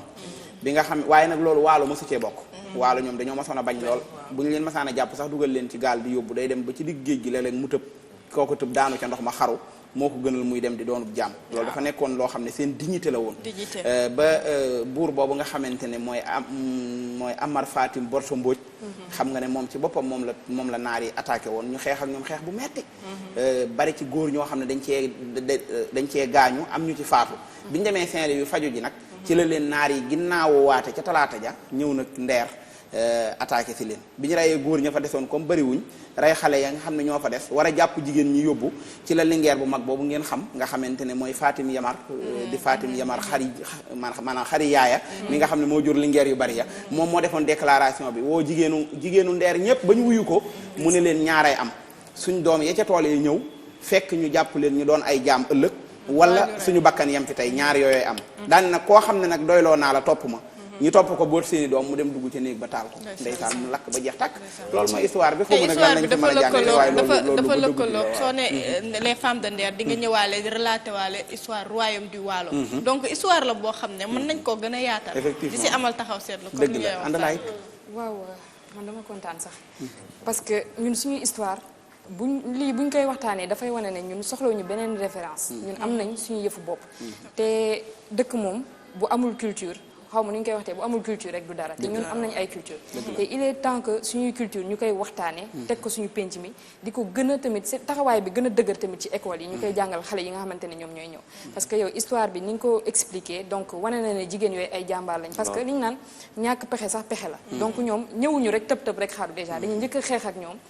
ak ñoom ba seen xëy na kattan xaw a néew ñu amatuñu benn alternative ñu daal di dugg si benn néeg taal seen bopp donc loolu dafay wane ne jigéenu Sénégal surtout ne dañu war a gëm suñu bopp souvent xam nga nabu sax am na benn exemple bu mu indi sànq mais man exemple bi may indi mooy ñenn ñu si bëri nañ ma baal ci kàddu bi parfois da ngay gis koo xamante ne dafa nekk si mbedd bi di tàllal loxoom te pourtant am na doole bu mu liggéeyee lan moo ko tere mu dem liggéey bañ a xeeb voilà bañ a xeeb liggéey donc loolu dafa war a tax ñun ñu xoolaat suñu bopp ñun jigéen ñi bien vrai que bu ñu xoolee jigéen yu si bëri nag ñooy liggéey boo yeewoo sax fajar da ngay gis ne jigéen ñi ñooy dugg si oto yi di dem si marché ba mbaa ñuy jëndi jën wala yeneen ak yeneen donc yeneen jigéen yi nga xamante ne ñoom ñoo tegu si yoon bi parce que yaa ngi ciy sotti ndox daal. xam nga béton bi ma laal démb moom laa nekk di raxas donc donc loolu dafay wane rek ne jigéenu Sénégal donc li ñu baaxoo xamee mooy jàmbaar ah ba pare bu ñu xoolee sax suñu devise xaw ma armée bi li ñu naan on nous tue mais on ne nous déshonore pas est-ce que sax ñoom inspiré wuñu ci jigéenu waalo yi donc waalo nekk benn loo xamante ne daal dañ koy namm royaume bu am doole ñu am jom ñu nekk fa donc loolu rek dafa nekk exemple boo xamante ne war nañu ko fàttali tey comme table Access Média ni ñu koy waxtaanee nii ñu gën ko accentuer aussi suñu penc mi de ce fait jigéen ñi non seulement ñun Sénégal dinañ xam suñu histoire dinañ xam suñu place gën a xam gëdd bi ñu am ak impact bi ñu am ci société parce que Louis Aragon dafa doon wax ne jigéen moom mooy avenir góor moom mooy avenir société donc ñun dañu am benn taxawaay bu ñu war a am fii donc loolu li ñu koy may mooy ñu xam suñu bopp gëm suñu bopp tey daal effectivement jaar ci yoon bu leer manees na cee jànge lu bari parce que doon nañ ci ñoom yu baree bari xujja gis nga sànq bi ngay wax di développer di expliquer histoire bi man dama ni foog naa ne ñun ba léegi dañuy dese xam suñu bopp parce que même xale yi bu ñuy seetaan yenn dessin animé lii pourquoi pas duñu ko def dessin animé nga xam ne dañu koy mën seetaan ñoom ñu mën xam seen histoire si loolu donc dañuy war xool nan lañu ko mënee intégrer léegi si suñu télé yi suñu histoire yi ñu am nga xam ne léegi nit ñi dañu koy xam comme li ñuy xamee yeneen histoire yeneen yi parce que da ngay dem école ñu lay wax ay Napoléon ak ay yeneen ak ay Jeanne d'Arc comme man école bi ma jàngee dès que ñun am nañu suñu ay Jeanne d'Arc am nañu fi ay jigéen ñoo xam ne dañu fi nekkoon di xeex waaw ñu gën jàmbaare yoo xam ne ñu ngi fi donc mu nekk reportage boo xam ne vraiment parce que ñoom si biir dañuy wane tamit léegi nu mu mel tey mais sa yaram day daw sax boo xoolee image yi parce que dara amu fa amul benn mémorial bi ñu fa def jigéen ñaa ngi fa mais dañuy exploiter xorom ñoom si loolu la ñu nekk di def donc si reportage loolu tamit indi nañu ko si mais vraiment dañu war xool léegi actuellement nan la ñuy mënee sax au moins def fa dara nga xam ne nit ñi bu ñu fay dem aussi dinañ mën xam ne lii moo fa xewante place bi la donc mu nekk loo xam ne vraiment am na solo te man du may wax sax au delà de acte bi ñuy def xëy na man personnellement du ma rafetlu xëy na li ñuy def ba lakk seen bopp mais philosophie bi nekk si ginnaaw man loolu laa gën bëgg maanaam loolu di xaw a nudu ak xaru wala dara waaw mais c'est-à-dire don de soi bu ñu def mooy dañuy ñoom dañuy préférer lépp seeni fan pour ëllëg ak seen génération yi di ñëw man côté boobu vraiment moom laa gën kontaan si ñuy def parce que dañuy sacrifier ñoom seen vie pour génération bi ñëw te xëy na léegi ñun loolu moom moo ñu manqué parce que dañuy xalaat ñun fu nekk suñu dund bopp rek li ñuy xooluñu ëllëg suñu génération yi di ñëw ak nan la ñuy xoolee parce que si biir histoire moo koy lire démb nee nañ ñoom bi ñu nekkee si biir néegu ñax bi amoon na si kenn koo xam ne dafa wanoon lool dafa war a am doom mais bi saxaar si jógee xëy na ak xolu yaay bi dafa génn pour jël air léegi nag ñeneen ñi am kenn ku si ne noonu nañ ko bàyyi mu dem mu génn comme ça histoire bi ëllëg nit ñi dinañ ko mën raconter waaw dina am histoire bu mu continuer donc muy ñoom dañuy doon xalaat ëllëg lan mooy am te ñun présentement dañuy gis souvent ay photos yi ñuy yónnee ak yu ñaaw yi ñuy def jigéen ñuy def te duñu xalaat ëllëg lan mooy am donc aspect boobu vraiment man dama ci kontaan xam nga ñaari xaaj la ñaari xare moom ka ko gañe moo koy netti waaye ka faatu moom dañuy wax ca gannaawam ñun colonialiste bi dafa boole yu bari mooy rey suñuy jàmbaar waaye lakk suñu histoire loolu daf ko réussir waaw ba pare bindal ñu histoire moo tax léegi ñun daanaka histoire bi ñu am oral lay doon bu kii waxee ba noppi sax ku ci gisul boppam mën naa xëy weddi ko li nga wax noonu nga xam ne moo la ciy xaw a soke tuuti ku ko dégg mooy dugg ci néeg taal sa bopp dafa am nuñ koy gisee même bu dee ci diine sax mën naa dem ba na da ngaa xaruwoo waaye waaw moom laay wax waaye bu ñu demee ci wàllu ceddo baat boobu laay jëfandikoo ci wàllu démb néeg léeg-léeg nit dana dee ci loo xam ne bu ñu la ko waxee tey da nga naan loolu jërul joxe bakkan xare sax dañ ko daan takk ci wuuree dong dam yi maag popase ñooy dam yi ma ne ko dàq naa la mun la foo ma mas a dàq mosoo maa dàq fenn yow suñu maam fu ñu mas a tase maa la dàq man la kon nañ ko dëggal nga xam ne aw tund lëmm ñooy takk ay xare daje di fetalante te fekk buñu leen laajoon lii lu leen boole mbirum jom la ak wax yoo xamante ne nii kenn du xam lii lan la te loolu mbirum jom la rek affaire jom nag dafa yàgg de effectivement man sama maam am na benn histoire bu ma doon raconté moom souvent bu dara amee situation bu amee ci kër gi danaan moom gàcce dafa rayoon maamam kon moom mën na ko rey nee na dafa maamam dafa am benn jour comme ñu xas ko si journée bi ñu xas ko benn affaire moom ni mu tëddee ba sàngu ndekete ñàkk na bakkanam noonu ndax rus gàcce bi nga xamante ne dañ la daan wax naan as gor nga dóor ko moo ko war a gënal nga xas ko wala nga yedd ko moo tax daw xas da ko daan jaral lu nekk pëpp xam nga déjà fi nga termine moom sànq bi ngay wax rek naan jamonoy ceddo yi dama déglu professeur Massamba Dieye waaw mu ne bambara yi bi ñu ñëwee fii dominé ñu bu baax na ci combat bi dañoo dominé waaye gars yi mosuñoo bàyyi léegi ñu dem ba mujjee ko mu ñu cohabité mais dañ demoon ba naw seeni adversaire ñu tuddee ñu naan ceddo maanaam gor ñaangee dëgg la ñoo nekkoon gor ñi foofu la moo bi foofu la jóge gor ñaangee dëgg la xam nga tey askan damay foraat rek billaay c'est que askan démbam tey jii askan yi fort ci àdduna bi yëpp seen démb mooy seen doole tey jii soo demee maanaam tey soo demee dans chez les asiatiques ñoom caaxaan nañu ko sax bëgguñu sax ku leen rax bëgguñu ko dullee seen affaire dëgg la caaxaan nañu ko tey jii soo waxee France pipe lañ lay wax il te ressortent les Napoléon les Jeanne d'Arc nangam sangam patati patata maanaam xam nga réew balaa muy mën a taxaw balaa muy mën a dëggal mu xam démbam mu am fondement. bâtiment su amul fondement du taxaw. soo xamul sa bopp mënoo bëgg sa bopp. soo bëggul sa bopp doo bëgg koy nuróol. dëgg la. doo bëgg koy nuróol parce que ku ci nekk miroir la rek da lay delloowaat yow sa condition wu homme asservi quoi yow loolu ngay gisaat à chaque fois sooy gis nit ñi moo tax soo xoolee ñun suñu biir ñun pour ñu bëggante sax day doon problème. parce que koy xool rek da nga ciy gis sa bopp. te bëggoo sa bopp. daf lay déranger te soo bëggul sa bopp mënoo bëgg sa réew. mënoo bëgg sa réew. dëgg la tey jii ñun ñëpp ku ci tukki. mais loolu nag politique la de du ñun ñoo ko def suñu bopp de. du ñun dañ ñu koo def. non du sax ñun en fait ay génération de liggéey la en fait brainwashing li ñuy wax lavage de cerveau ay génération day dem ba nekk lu normal day dem ba benn moment tey jii nit ki soo nekk lu tax ngay def lii sax moom du la mën a jox explication valable. dëgg la parce que c'est tellement ça remonte à tellement loin. parce que tey jii man bay xool reportage bi li ma si njëkk remarqué mooy li ko doon wax sànq am na yenn mbir yoo xam ne wala yenn faits historiques yoo xam ne ñun dañu am devoir de mémoire envers déjà pour man ñu ngi bind suñu histoire actuellement. waaye ba léegi am na ay coow yëpp waaye. maanaam lieu symbolique yi au Sénégal dañ ko war a xam. tey jii suñu la wanee fii Ndeer amee woon. ay suuf rek ngay gis ak ay ñax. amul dara lu lay wan ne fii la xewee woon.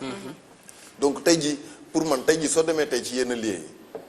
yi historique yi dans le monde soo demee maanaam pour nga accéder fa sax problème lay doon amaana léeg-léeg da ngay fay xaalis pour dem yegg fa tey jii Ndeer soo waroon dem fa bërëb ba nekkee da nga war a fay xaalis pour ñu dem ñu visiter la defal la reconstitution ne la lii léeg-léeg lii fekk fa ay guide mu nekk pôle économique ay nit dafa liggéey mais soo gisee zone boobu noonu yëpp benn activité dañ cee liggéey daa am koo xam ne bu loolu feeñee gàccaam la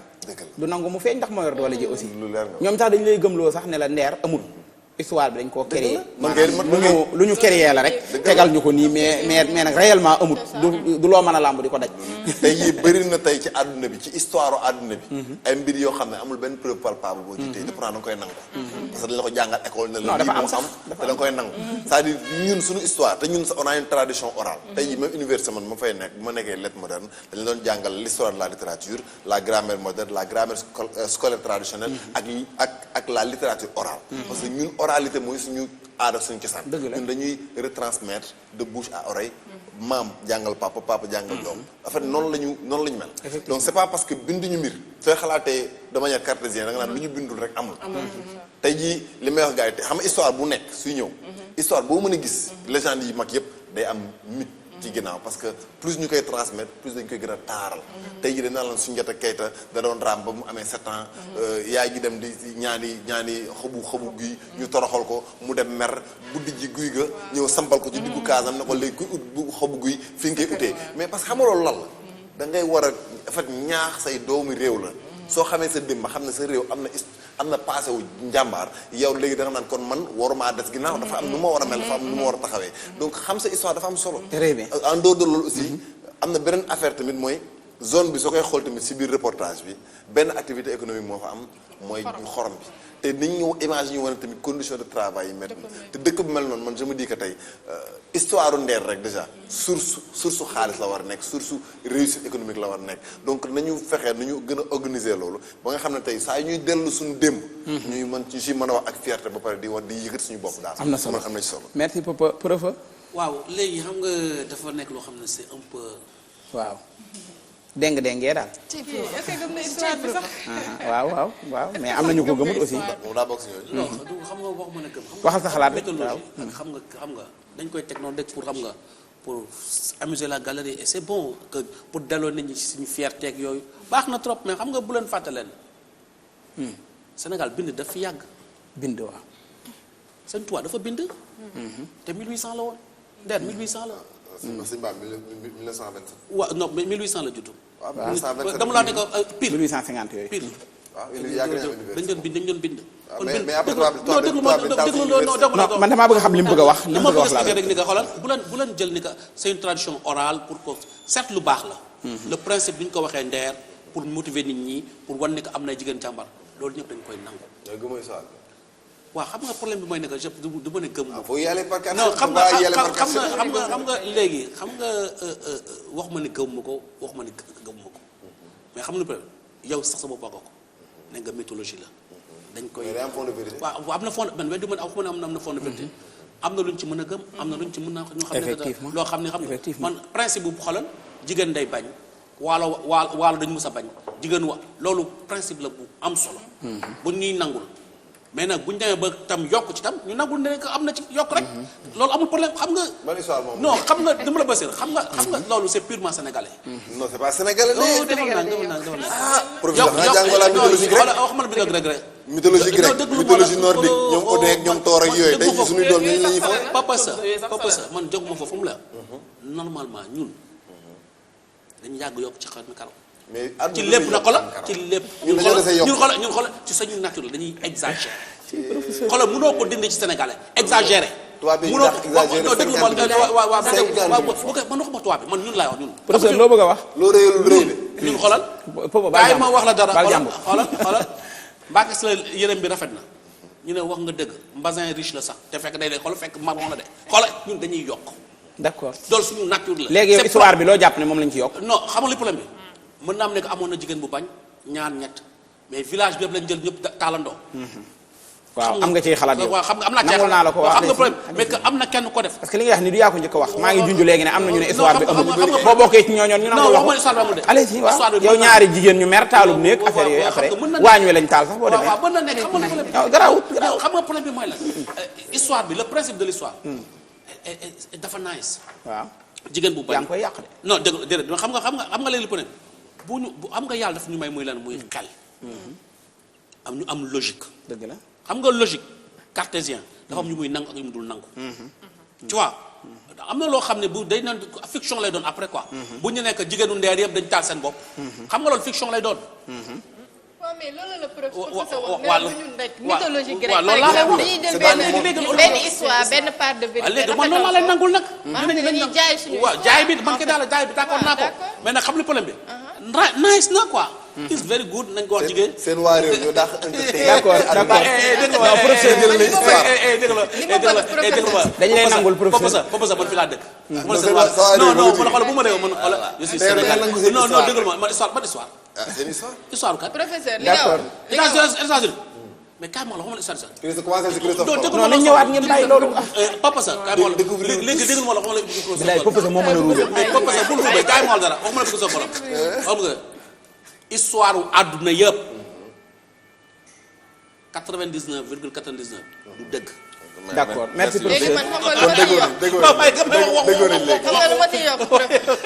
prof mën naa ci yokk dara li ma ciy yokk mooy par rapport ak li nga wax am naam amul pour man ñun li ñu war a préconiser mooy ay méthode de fouille waaw du ñàkk mu am ay dispositifs yoo xam ne suñu demee laal sable bi xool dinañ xam ne peut-être fii am na ñu fi lakk wala amuñu ñu fi lakk parce que ñun même bu ñu amul ay archéologues yoo xam ne ils sont doués de le faire mën nañ dem uti ay archéologues yoo xam ne dañuy ñëw defal ñu étude bi reconstituer l'histoire loolu am na solo Seynabou professeur xam nga da ngeen wax Sénégal un des meilleurs archéologues au monde ñun ñoo ko fi amoon tey. mooy kan Cheikh Anta oui. déglu ma la xam nga des fois am teg waajooju bind na xam nga des fois li ci. moom il a été système bi non professeur c'est bon loolu baax na léegi man damay bañ sax ñu dugg ci loo xam ne damay bañ ñu dugg ci loo xam day gën a compliqué ci ñun merci ñun léegi bu fekkee dañuy juboo ci benn mbir dañuy juboo ci ne talaatay ndeer amoon na waaw dañu juboo léegi ni ñu ciy juboo ne amoon na mooy ñu juboo ne démb suñuy jigéen amoon nañ jom ndax ñun liñ ñu indil ñun mooy lan lañ ci mën a jànge léegi nag ñun ñu bëgg koo teg ci taabal ji naan amoon naag amut man damay jàpp ne xulóob démb la bu ñu nettali tey rek ndax ba àdduna di tukki lu fi mas a jaar day am ñu ne wér na am ñu ne amut am ñu ne am na am ñu ne amut léegi ñu jàpp ne amut nañ toog ñi jàpp ne am na nañ am luñ ci jànge léegi ñoom dañuy xool ba xam ndax jigéen ñi tey bu ñu jàng dañ naan ñoom war nañoo nangoo doon ñoo xam ne obse la ñu doon ñoo xamante ne duñ tekki dara dañ leen di foyee nañ ma baal dañuy doon ñoo xam dañ leen di utiliser comme ni ko Seynabou waxee woon léegi day doon koo xamante ne nii amul dara lu muy représenter société bi man dama koy wax maa ngi koy wax ci 8 mars bi ñu doon wax ci benn waxtaan bu ma doon def ne leen ñun suñu réew yi jigéen mosu fee des ginnaaw des fois nag dañuy say ci rabi jàmbur ñun loolu mooy suñu problème mais fii jigéen dañ fi doon falu buur jigéen ñi dañ doon nekk ay lingeer jigéen ñi dañ doon dogal dañ doon joxe seen xalaat ci penc mi diine nag bi muy ñëw dafa indaale culture arabe yi moom dañoo tegu doon fenn jigéen ñoom dañ daan forcer jigéen du donn dañ daan nangam jigéen dañ daan suul seen doomu jigéen loolu kaccet ci ñun loolu mbiru arab la alxuraan ñëw tere leen ko ñun tam ñu jël l'islam ji léeg-léeg ñenn ñi jël ko def ko aw yat woo xam ne dañ ciy not jigéen ñi bay xas lu diine waaye taxul mu desal leen ginnaaw benn yoon fu mu leen joxe àq rek jox na àq góor ca wet ga loolu aussi ay yëf la yoo xamante il faut ñu jàng ko yóbbaale ko waaw daal xam naa ko daal bu fekkee talaatay ndeer amoon na waaw ruusit de war nañ ko xool war nañ ko xool bu may xamul waaw non waxuma ñu jeexal foofu ah dëgg defal xam may wax man waxuma principe laksan boobu jikko yi taxoon ñu def talaatay ndeer waaw loolu la ñuy wax kay depuis ça. domination boobu jigéen ñoo doon bañ bu fekkoon moo taxoon ñu koy def domination daf bari ay façon jigéen ñi bañ léegi waaw kay jëloon ci yàlla xaalis loolu mooy mais même góor ñi koy bañ même góor ñi koy bañ parce que ay góor laa ki jigéen xam nga esclavage bi dafa changé xam nga ay naar la woon léegi xoolal ba keneen ki la professeur bu fekkee nag kooku lay xoolal loolu rek la héritage dañ ne héritage waaw maanaam ban doon teef lañ ci jëlee am ñu ci ci loolu jëlee. jigéen maanaam jigéen ñooñu la ñu liggéey lan la si jigéenu Sénégal présent yii hérité lan la ci am li ma la ciy jox ci liñ ci am ngir yaa xam naa donc article bi li ma ci wax bari na parce que man loolu daf maa intéressé li professeur weddi lépp dama koo gëm looloo tax ñun ñaar pour ñu juboo day jafe parce que moom li mu ñàkkal solo yëpp daa am solo ci man histoire orale laa ko mën a jëlee histoire réew mi noonu laa ko mën a gëstoo daf may intéressé trop gis nga bu njëkk jàmbaar yi nga xam ne ñoo taxawoon ca xare ya dër xeex ak seen bopp ñun ñooñu lañ jàppe ay jaam ña sampoon seenu xel daw ba raw ñooñu lañ jàppe ay gor nga xamante ne jaam ya ñooy gor yi ñooy jaam ñi xeex bañ jàpp leen yóbbu nga xam ne dañ doon défendre seenu askan ñun dañ ñaan kooku ab jaam la parce que dañ koo jàpp jaam waa ji wogos caayaam daw ba fa kastalu ñu ne kooku voilà ñëw di nett histoire bee ki appaatam ñu ne ko yaay gor waaye kañ jàpp mooy jaam xam nga ñun kon xamuñu liñ bëgg loolu mooy benn bi beneen bi ci des nag bu ñu natt ci loolu maanaam nit da daan toog këram du am lum lekk du am lum naan du yor dara ci poosam waaye mu ne damay garder sama ngor moo ma gënal ma wax lu du dëgg moo ma gënal ma sàcc moo ma gënal ma jaay sama bopp moo ma gënal ma nàngam damay jàpp ne buñ ciy jàng lu mu war a def ci ñun yooyu lañ war a jàng ñun ñu jox Fatou mu waxi ci xalaatam ñu door a dem waaw jërëjëf li may wax ci li ngeen di waxtaane rek mu Nder en Flamme bi man je ne pense pas que mu nekk loo xamante ne lu amul man à mon avis je pense que nit ñi bu ñu jógee ba di ci wax ba di ci bind écrivains yi di ci bind ay pièces de théâtre je pense que am na peut-être que aussi c'est la façon de raconter qui diffère un peu man mën naa la wax dara nga dem wax ko keneen mu changer forme tout ça c'est possible mais Nder en Flamme aussi l'histoire est là l'histoire est réelle li des rek mooy ñu xamal xale yi jàngal xale yi ñu xam histoire les histoires de notre pays donc Nder en Flamme comme ni nga ko waxee ni mu demee histoire bi naar yi bi ñu ñëwee seen buur yónni leen pour ñu ñëw xeex ak waa waalo Wuld Bun Muxtaar waaw bi ñu ñëwee ñoom bi ñu ñëwee fekkuñu fa góor ñi parce que moom xamoon na ne góor ñi nekkuñu fa parce que man joué naa le rôle de Fatim Yamar à Sorano léegi bi mu leen yónnee pour ñu dem moom xamoon na ne góor ñi nekkuñu fa jigéen ñan ñoo fa nekk léegi bi ñu demee Linguère Fatim Yamar bi mu yégee information bi dafa woo jigéen ñëpp ñu daje mu ne leen ñii ñu ngi ñëw pour xeex ak ñun te comme suñu jëkkër yi nekku fi kenn nekku fi góor ñi kenn nekku suñu doom yi nekkuñu fi dama bëgg ku nekk na dugg sa néegu jëkkër ubbi armoire am sol sa yëre jëkkër mu mel ni ay góor ñooy xeex ak ñoom mu tàggat leen ba ñooñu bi ñu ñëwee ñu xeex ak ñoom ba ñooñu daw léegi ñooñu nag bi ñu dawee dem fekkaat fa seen kii bi ñu ñëwee ñu wax leen la mu leen déedéet ñi ngeen doon xeexal ay jigéen lañ duñu ay góor donc dellu leen Linguère Fatim Yamar yëg loolu bi ñu yëgee loolu xam ne ñii bu ñu ñëwee dina am neneen nu mu demee dinañ leen sàkku def leen ay jaam et tout mu woo leen woowaat jigéen ñëpp voilà woowaat jigéen ñëpp rassemblé leen ne leen lii am nag am na te ñee bu ñu ñëwee ñun duñu mën a xeex ak ñoom nous sommes désarmés donc la seule solution bi am mooy nañ leen dugg ci biir néeg bi ñun ñëpp mu joxe kii boobu pour ñoom ñëpp ñu xarutee mu woo bëkk néegam ne ko nag pour que l'histoire se répète dama bëgg bu ñu ñëwee suñu jëkkër yi bu ñu ñëwee ñu expliquer leen nga xamal leen ne leen nii la fa demee Linguère Fatim Yamar décision bii la jël ñii nii bi ñu ñëwee lii lañ def donc ñu dugg nañ ci biir yëpp ñun xaru parce que ñoom ñëpp bu ñu àndee xaru kenn du xam histoire bi lan la quoi donc mu bañ et tout mais mu ne ko non demal rek demal laxatu fa ci ginnaaw ndaal yi ba bu ñu kiiwee ñële bu ñu ñëwee nga am loo nettali léegi histoire bi noonu la demee léegi nag le seul problème mooy transmission bi kii wax na ko sànq ci musée foofu war na mën a am musée war na am musée parce que comme France boo fa demee nii la première guerre mondiale fi ñu ko doon defee dans la caverne du dragon man dem naa fa joué naa foofu mais boo fa demee dafa mel ni guerre bi boo fa duggee dafa mel ni guerre bi mu ngi existé ba léegi parce que dañ ko def voilà c'est ça c'est extraordinaire donc loolu moo ñu manqué il faut que ñuy bàyyi suñu doom yi loo xamante ne nii waaw vraiment ëllëg dinañ koy mën nettali daal waaw xam nga li nga wax ni am na solo trop mais xam nga tout ça pour mu mën a reconstruire il faut que des historiens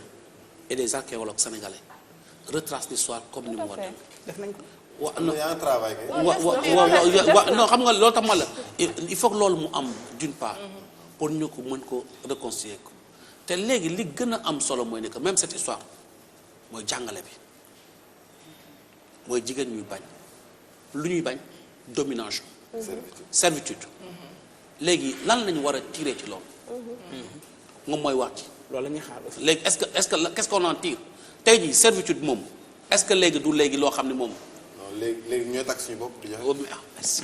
lu wax ne rek loolu lépp itam li ñu doon bañ rek est-ce que léegi ko doon bañ it am na ñu koy bañ mais ñi doon bañ démb ba léegi ñu ngi bañ ñenn ñu bëri tamit ñi nga xam ne ñooy takk seen bopp di jaay xamuñu sax ne démb ñun nii lañ doon dundee ak nii lañ meloon parce que pour man tamit tey mënoo nettali sa géntu ba léegi sax mënoo nee na sa géntu voilà c'est-à-dire yow loo xam ne yow moo ñaar la ñu loxo defuñu ko ci yow ba ngay xale ñu jàngal la ko sa école nga xam ne ci réew jàmbaar nga nekk nga xam ne ñun newuñ ci réew boo xam ne ñun maanaam dañuy jaay suñu bopp wala suñu ngor sëñ Bamba sax li muy wax wét gore wéttali ko gore ñun loolu lañ xam ñun duñu réew boo xam ne dañuy voilà ñu jeexal foofu professeur xam nga des fois pourtant ñun sax suñu héros national loolu la ñuy jàngal danañ maaloo gisul raay yi kon mooy ni ko bañ ñun yàgg na fi na déglu rek mais xoolal mais pëppa bañ yàgg na fi mais ñun ñoo toog ñoo ko nangootul dëgg la ñu ko jàngalul non non waaw ñu jeexal waaw di nga gis ñu bëri ñoo xam ne sax seen biir kër dañuy làkk seen doomi France yow doo toog nga wax sa doom sa maam ki mooy sa maam ki mooy sa maam jàngal ko même boo koy jàngal làkk bi ngir mu mën a dund nga jàngal ko kër gi lay commencé balaa muy demee xuja nu mu tudd xuja ils ont compris que ni sa doom bu làkkul français du tekki ñoom gisatuñu ça dépend rek loolu non exemple exemple bi non mais si parce que loolu mooy wàcc yi du xam nga non attends non le modèle xam nga mooy lan xam nga le modèle mooy lan xam nga le modèle mooy lan modèle bi mooy lan ils ont vu que l'enfant qui a fait l'école moom mooy tekki moom mooy dem fonctionnaire moom mooy liggéey moom mooy dawal oto. c'est un modèle donc modèle boobu kon donc ñëpp dañ ciy pousse seen doom. non professeur loolu am na solo li ñuy waxtaane waaye xam nga ñun li ñu dal tooguñu ci taabal rek waxtaane ko ba juboo ne lii nañu dal dafa am loo xam ne moom lañ ñu teg ku ñu daan ba féete la kaw moom yow féete suuf rek nga man tëdd naan wàcc maa ko fippe léegi nag bu fekkee dañ laa daan indil la aw làkk daan la indil la xaalis daan la indil la jikkook civilisation wan la ne la li nga doonoon doonoo ko léegi nag toog di waxtaan naan ñu li ñu dal loolu nangam da ngay yëg ne li ñu dal daa am lu ñu ko teg loolu lañ doon waxtaane moom la waa Ndeer doon bañ ba faatu am na ñeneen ñu ko fi bañ ba mujj dee mujjut fenn am yoo xamante ne dañ ko war a jàng dellu si waat ko day tegtale ne reportage bi am na solo lool li ñu ci war a waxtaane bari na ñu dem jëli publicité bi dellu si waat ci deuxième partie bi dalal suñu invité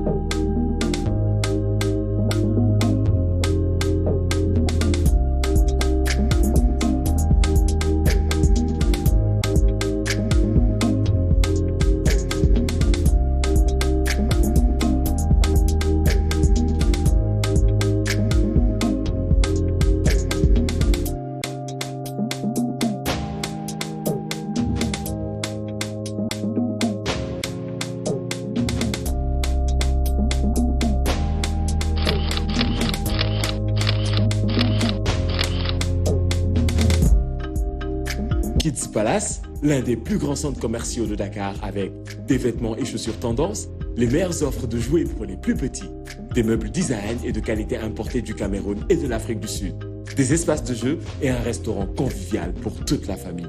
Kids Palace, shopping et loisirs autrement.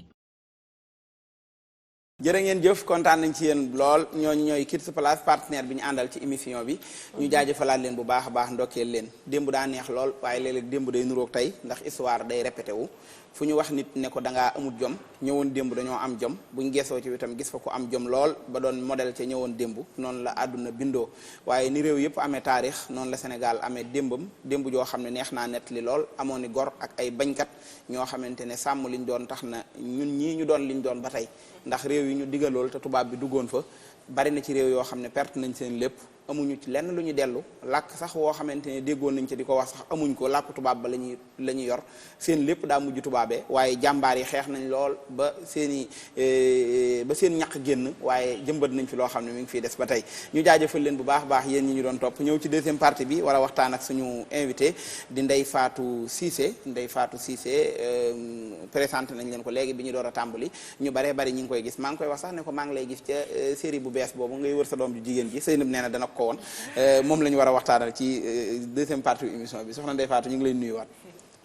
maa ngi leen di fay bu baax di leen nuyu yéen ñëpp di kontaan ci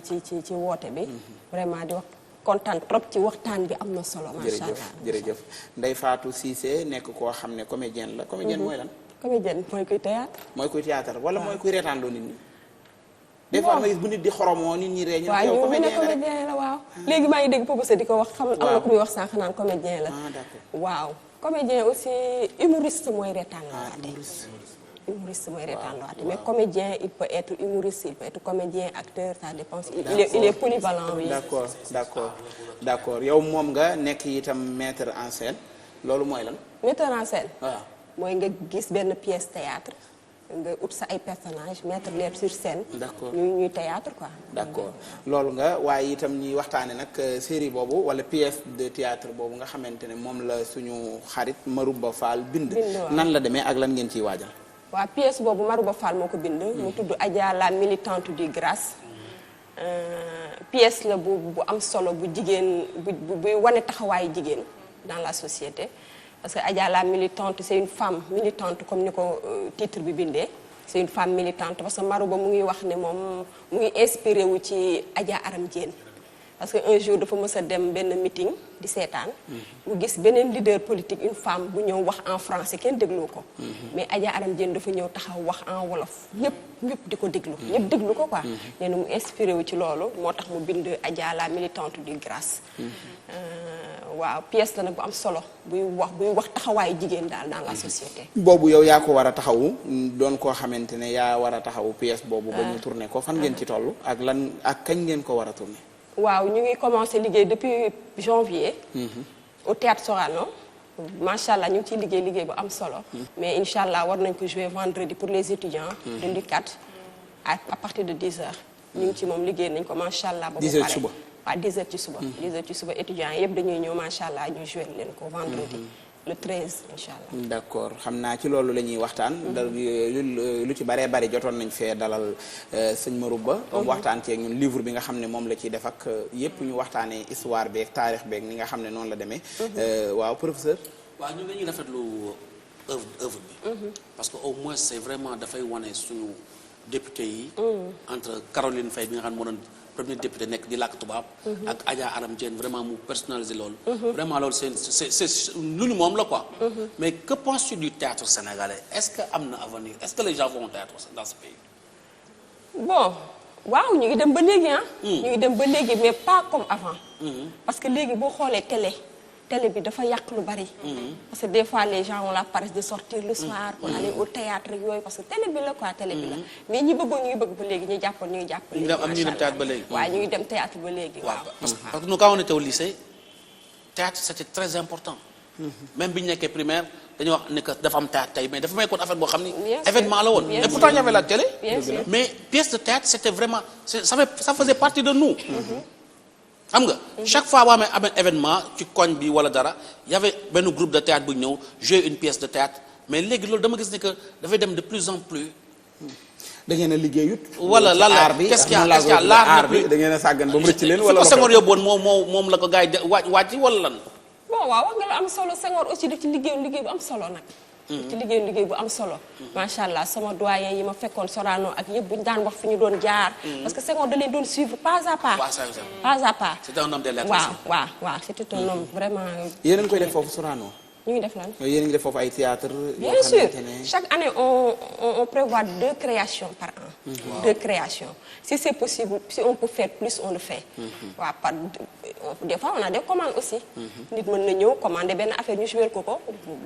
mu def tournée et tout. est-ce que les acteurs de Sorano sont toujours des fonctionnaires comme qu'ils étaient de temps d'espoir? Bien sûr, jusqu'à présent. Okay. Parce que tous les comédiens du théâtre Sorano ils sont sortis de l'école nationale des arts, du conservatoire. Tu fais une formation pendant 4 ans. Waaw da ngay def formation 4 ans boo génnee ñu jël le Sorano.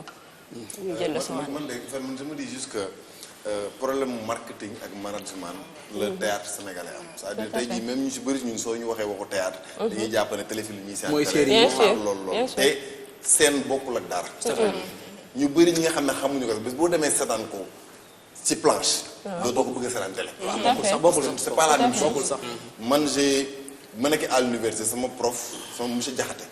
ancien directeur bu Sorano. Ousmane Diakhaté. moo nekkoon sama professeur. donc dama naan dañ amoon cours ñun chaque semaine dañu doon dem Sorano pour seetaan. léegi parce que dañu amoon ay cours de théâtre quoi. d'ailleurs doguma la sax moom la ñuy jouer vendredi. pour ses étudiants. pour étudiants à 10h kon ba léegi muy am. bien sûr lu am solo nga te boobu laa xam man daan naa seetaan théâtre nii école ak yooyu noonu mais la première fois mu ngi gis seetaan Los de Morlam lañ doon seetaan. Los de Morlam. mais ba ma ko seetaanee. après tu te dis que en fait xamuñu lan mooy. bien sûr bien sûr. xamuñu lan dañ koy tudd tur wi rek. pour man est-ce que amul travail de marketing ak de management. buñ ak sensibilisation bu ñu war a def pour surtout la jeune génération au Sénégal. voilà ñoo xam ne mooy c'est ça jeune génération boobu nga wax ci laay wax parce que ñun aussi au théâtre Sorano on fait des spectacles jeune public. spectacle jeune public bu amee même Adja la militante ñu ngi démarcher pour les écoles. dañuy jouer lu bari ak écoles yi.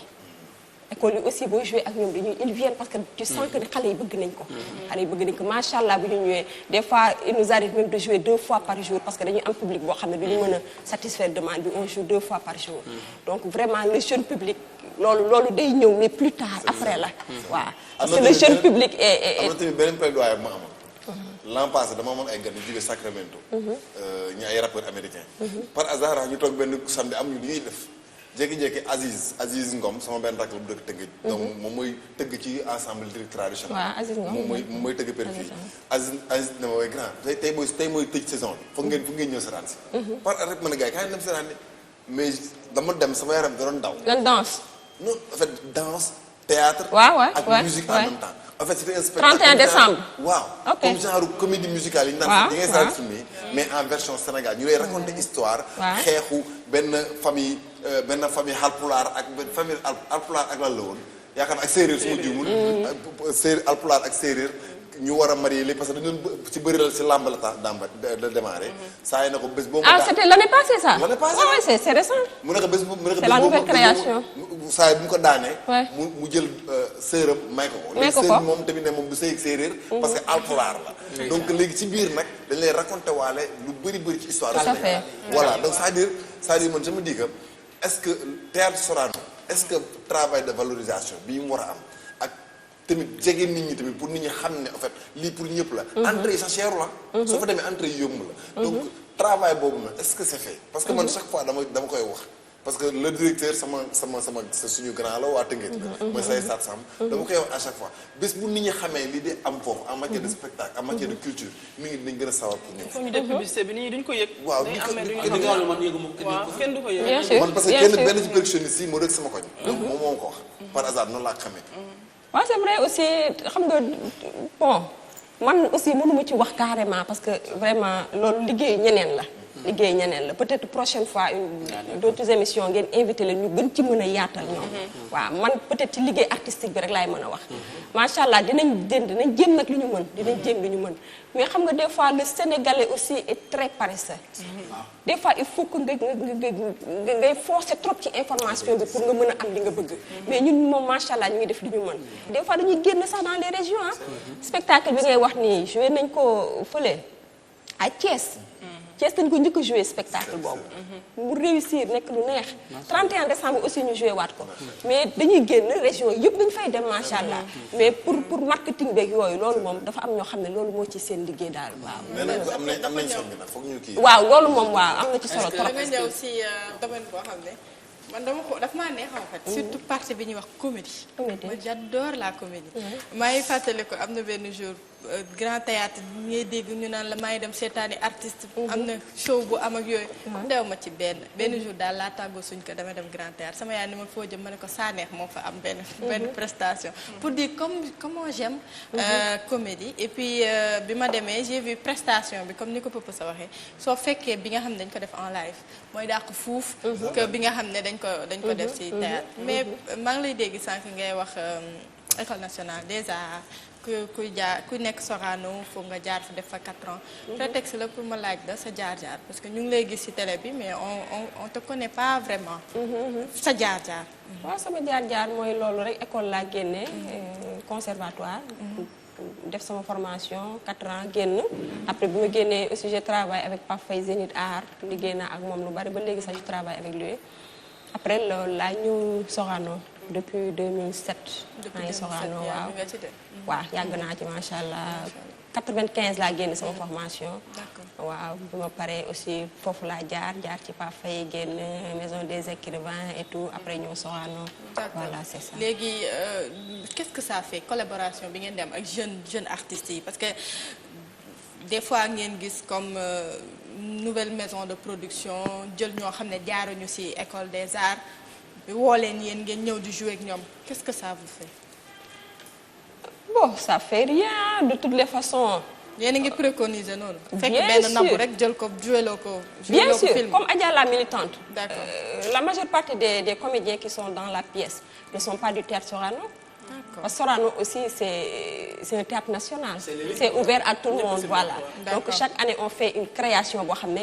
da ngay indi des extérieurs pour ñu ñëw. parce que dama la gis ci benn série boo xam ne c'est des. waaw xam nga des fois on sollicite pour des rôles. d'accord on sollicite tu viens tu fais ton travail c'est juste ça. d'accord voilà.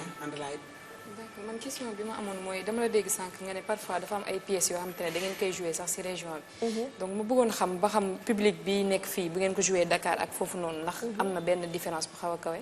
ak ndax ci biir liggéey bi parfois di ngeen ciy jànkonteel ay jafe-jafe yoo xamante ne war nga ko mën a wax. bon jafe-jafe yi donc bariwul parce que aussi ñun loolu mooy suñu liggéey Sorano dañuy préparer wu ci yenn difficultés yi nous sommes préparés à ça. dañ koy mën a affronter parce que c'est un théâtre national nous faisons le théâtre la danse et la musique aussi. bu ñu demee ci région yi aussi du am différence ah parce que même da nga koy sentir mës naa ñu nekk foofu di jouer ba mu yàgg ma dégg ci public bi. am ku ne yéen lii nekkati lii mooy théâtre ñun li ñuy seetaan yëpp du théâtre lii mooy théâtre te c'était en français bi ñuy kii parce que ñun suñu pièce yu bari en français lañ koy def mais bien vrai que déggul réellement li ñuy wax mais mu toog ba mu yàgg mu ne mais lii mooy théâtre lii neex na lii mooy théâtre man réaction boobu daf ma ça m'a marqué vraiment waaw donc vraiment am na solo génn bi aussi am na ci solo trop te ñu ngi koy def bu baax incha allah. man dama kontaan sax ci di ko déglu parce que dafa nekk koo xam ne vraiment man dama ko yàgg suivre parce que dama bëgg aussi man affaire théâtre yi dama ko bëgg dama ko sopp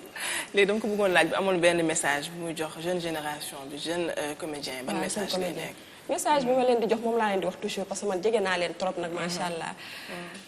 ñu nekk ay xale yu am jom aussi xale yu bëgg li ñuy def bëgg nañ trop li ñuy def mais peut-être que lenn rek mooy seen inconvénient toujours loolu laa leen di wax ils sont un peu pressés dañu xaw a yàkkamti tuuti dama leen di wax souvent dem leen ngeen jàngi parce que dara boo ko bëggee loo doonu taalibeem doo doon sëriñam dara boo ko bëggee da nga ciy nangoo sonn ci tuuti waaw jàng bi gaa moom école bi tëjoon na nag ay temps mais actuellement nii tijjiwaat na am na ci xale yu bari yoo xam ne ñu ngi dem di formé wu vraiment ñu ngi ci ay xale yu bari yoo xam ne macha allah waaw man li ma laaj l'ensemble de l'électorat traditionnel existe ba léegi. si mais leur journée bi ñu doon def avec le pavé V5 là. Ça existe toujours. Ah bon, je suis pas au courant de cette Il y avait une journée boo xam ne c'était le 1er janvier comment le 1er janvier. Ah non c'était avec Mame Less Thioune. Mame Less Thioune waay Mame Less Thioune non il le fait am na 2 ans yoo xam ne defu ko. waay mais il paraît que cette année si l'année prochaine dina ko def. waaw parce que moo tax ma la ko c'était dafa nekkoon événementiel bu ngandoon pour l'ensemble de l'électorat traditionnel nga koy ngay mu doon doole boo xam ne Sénégal yëpp dafa amoon doole quoi. non même bu dul soirée Mame Less boobu l'ensemble lyrique dañuy jouer ba léegi. ñu ngi joué ba léegi. yi dafay spectacle. ah bon. ah parce que kon am na cérémonie yu bari gala yu bari yu am Sénégal ñoom ñoo ko ñooy dem kii ko ñooy dem animé ko. naa la invité gi dem waaw yéen parce que non lu tax ma la laaj. non du question informé xam nga c'est pas vous n'avez pas compris. vous n'avez pas compris non du loolu xam ne problème bi. non xam nga léegi li nga xamul.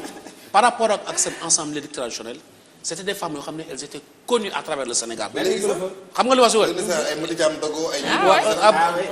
jërëjëf am na solo xam naa. moom pièce bi muy wax nii li mu doon expliquer sànq ñoom ñëpp ñu ngi ci. ay bon. troupe dramatique bi mu ngi ci ballet bi ak ensemble lyrique bi. ñuy différence yi waykat yi. ku ci nekk da ngay ci biir pièce bi da ngay woyee ak sa tradition boobu. musique yi accompagné ak tradition. c'est une fusion quoi c'est une fusion. am na solo xam naa dañuy jeexal pièce bi nga xamante ne mooy Adja mooy pièce su sëñ Europe bi nga xam ne biñ ko invité fii muy waxtaan bi mu ko bindeeg léegi yàgg na. defe naa 82 la wax côté yooyu nga xam ne booba moom tubaarkàlla 83 ñu ñëwaat ba 2020 ngeen war ko ñëwaat di ko suyewaat loolu bëgg na maa xam ba xam lan moo ciy am ndax day doon maanaam daal maanaam pièce bi moom xam naa am na tawféex ju ci am. ndax bi mu koy nettali dañuy gis ne loolu ba léegi dañ koy dund. xam naa loolu itam xam-xamu aji bind la. waaye dëgg-dëgg nan ngeen koy jëlaate gën koo méngaleeg jamono. bon méngale beeg jamono bi du bari. du bari ah du bari ah bariwul parce que aussi xam nga ñoom dañu xarañ aussi bi ñuy bind. dañuy prévoir lu ñëwagul ñoom. ils prévoir des choses qui ne sont pas encore là. donc changement bi bariwul ah. macha allah da ngay joué ci biir yow war nga cee bu fekkee ne non man joué wu ma ci mais mës naa ko joué nag. d'accord boobu ban rôle nga ci joué woon. Adja la militante ba gagné woon ci rôle meilleure interprétation féminine en France. ah oui très bien. waaw mais xaw na yàgg tuuti ça doit faire xam naa ay 15 ans yooyu. bi nga ci joué. bi ma ko joué ak léegi. avec RSI c'était au temps de Pedre Ndiaye lan moo la gën a neex ci maanaam ci pièce boobu en tant que koo xamante ne da ngay def mise en scène. pièce bi li ma ci neex bon je peux dire que lépp la lépp la. waaye loo xam ne lii daal moom vraiment mais surtout taxawaayu Adja. waaw taxawaayu Adja en tant que femme. parce que boo xoolee Adja jaar-jaaram ak ci pièce bi yëpp. du début à la fin tu vois la femme engagée. da doon dàggasante ci biir assemblée bi comme léegi ni ñu koy defee ku la ko dëbin nga rukkin ko. wala Adja dafa brillant woon noonu. non pas ci assemblée bi sax parce que boo xoolee ci pièce bi benn partition meeting rek la wane. te ci biir meeting bi mu ngi wax ne moom pourquoi jigéen ñi di xeesal. pourquoi les femmes se dépigmentent waaw. mu ne boo xoolee tribune bi ñu toog ñëpp jigéen ñëpp dañu xeesal. di combattre loolu quoi. la peau noire. détermination aussi bi mu am ci gëm li muy def. jëkkëram taxaw na ne ko doo politique moom gaa doo politique. mais bien vrai que maintenir na ménage am. mais maintenir na aussi sa position dans la politique. ngeen ne fan ngeen ko war a jouer ci fan yi. ñu ko war a jouer vendredi à 10h au Théâtre Sorano pour les étudiants de l'UCAD. étudiants yi kese la. non. maanaam ñoom ñoo def demande bi mais ñëpp a bokk. donc. kon ñu jeexal ci yan kàddu ngay tàggatoo. waaw di tàggatoo di nuyu ñëpp di sant ñëpp di nuyu aussi waa Sorano vraiment macha allah ak sama collègue yi may liggéeyandool foofu les comédiens vraiment ñoom ñoo ma may doole.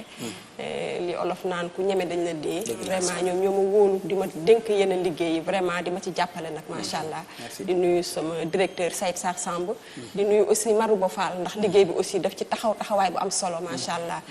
ma di ko gërëmaat une fois. vraiment amuñu fayam. yàlla na ko yàlla fay di leen sant yéen ñëpp di leen gërëm toogaay bi rafet na message yi neex na macha allah vraiment yàlla na émission bi gën a dem kanam. merci beaucoup jërëjëf soxna Ndeye Fatou Cissé ci waxtaan wu am solo woowu moo nekkoon suñu gan tey ñu jaajëfal ko bu baax a baax ci message yu am solo yi nga xam ne moom la indi lépp daa delluwaat ci caada delluwaat ci cosaan delluwaat itam ci li nga xam ne moom lañ moomal suñu bopp ndax li ñuy joxee ay message dafa bari ñoom popose ñiy woy dañoo yor message yu ñu mën a jàllale ñi nga xamante ne ñoo toog ci rajo yee dañoo am lu ñu jàllale waaye ñoom ñi nga xam ne ay artistes lañ ñoom itam dañoo am lu am solo loo xam ne moom la ñuy jàllale te réussir woon nañ ci lu baree bari benn ñi nii boo xam ne 83 la woon ba tey di 2020 ñu di ko tegaat mu mel ne tey loolu day tegtale ne ñi ko bind sàmmonte nañoo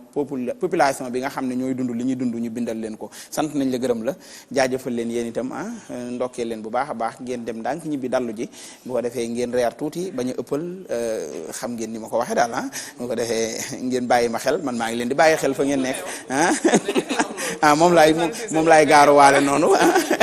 sant leen gërëm leen jaajëfal leen bu baax a baax delloo njukkal Kids Place suñ partenaire bi delloo njukkal itam équipe technique bi ñu àndal ci liggéey bi masawu leen coonay tawféex ji ñi def waaye yitte ji mooy lépp jag rek yàlla na ko yàlla jagal mbokk yi lu jiw a jeexut jógu fa ñu dig leen daje ëllëg insha allah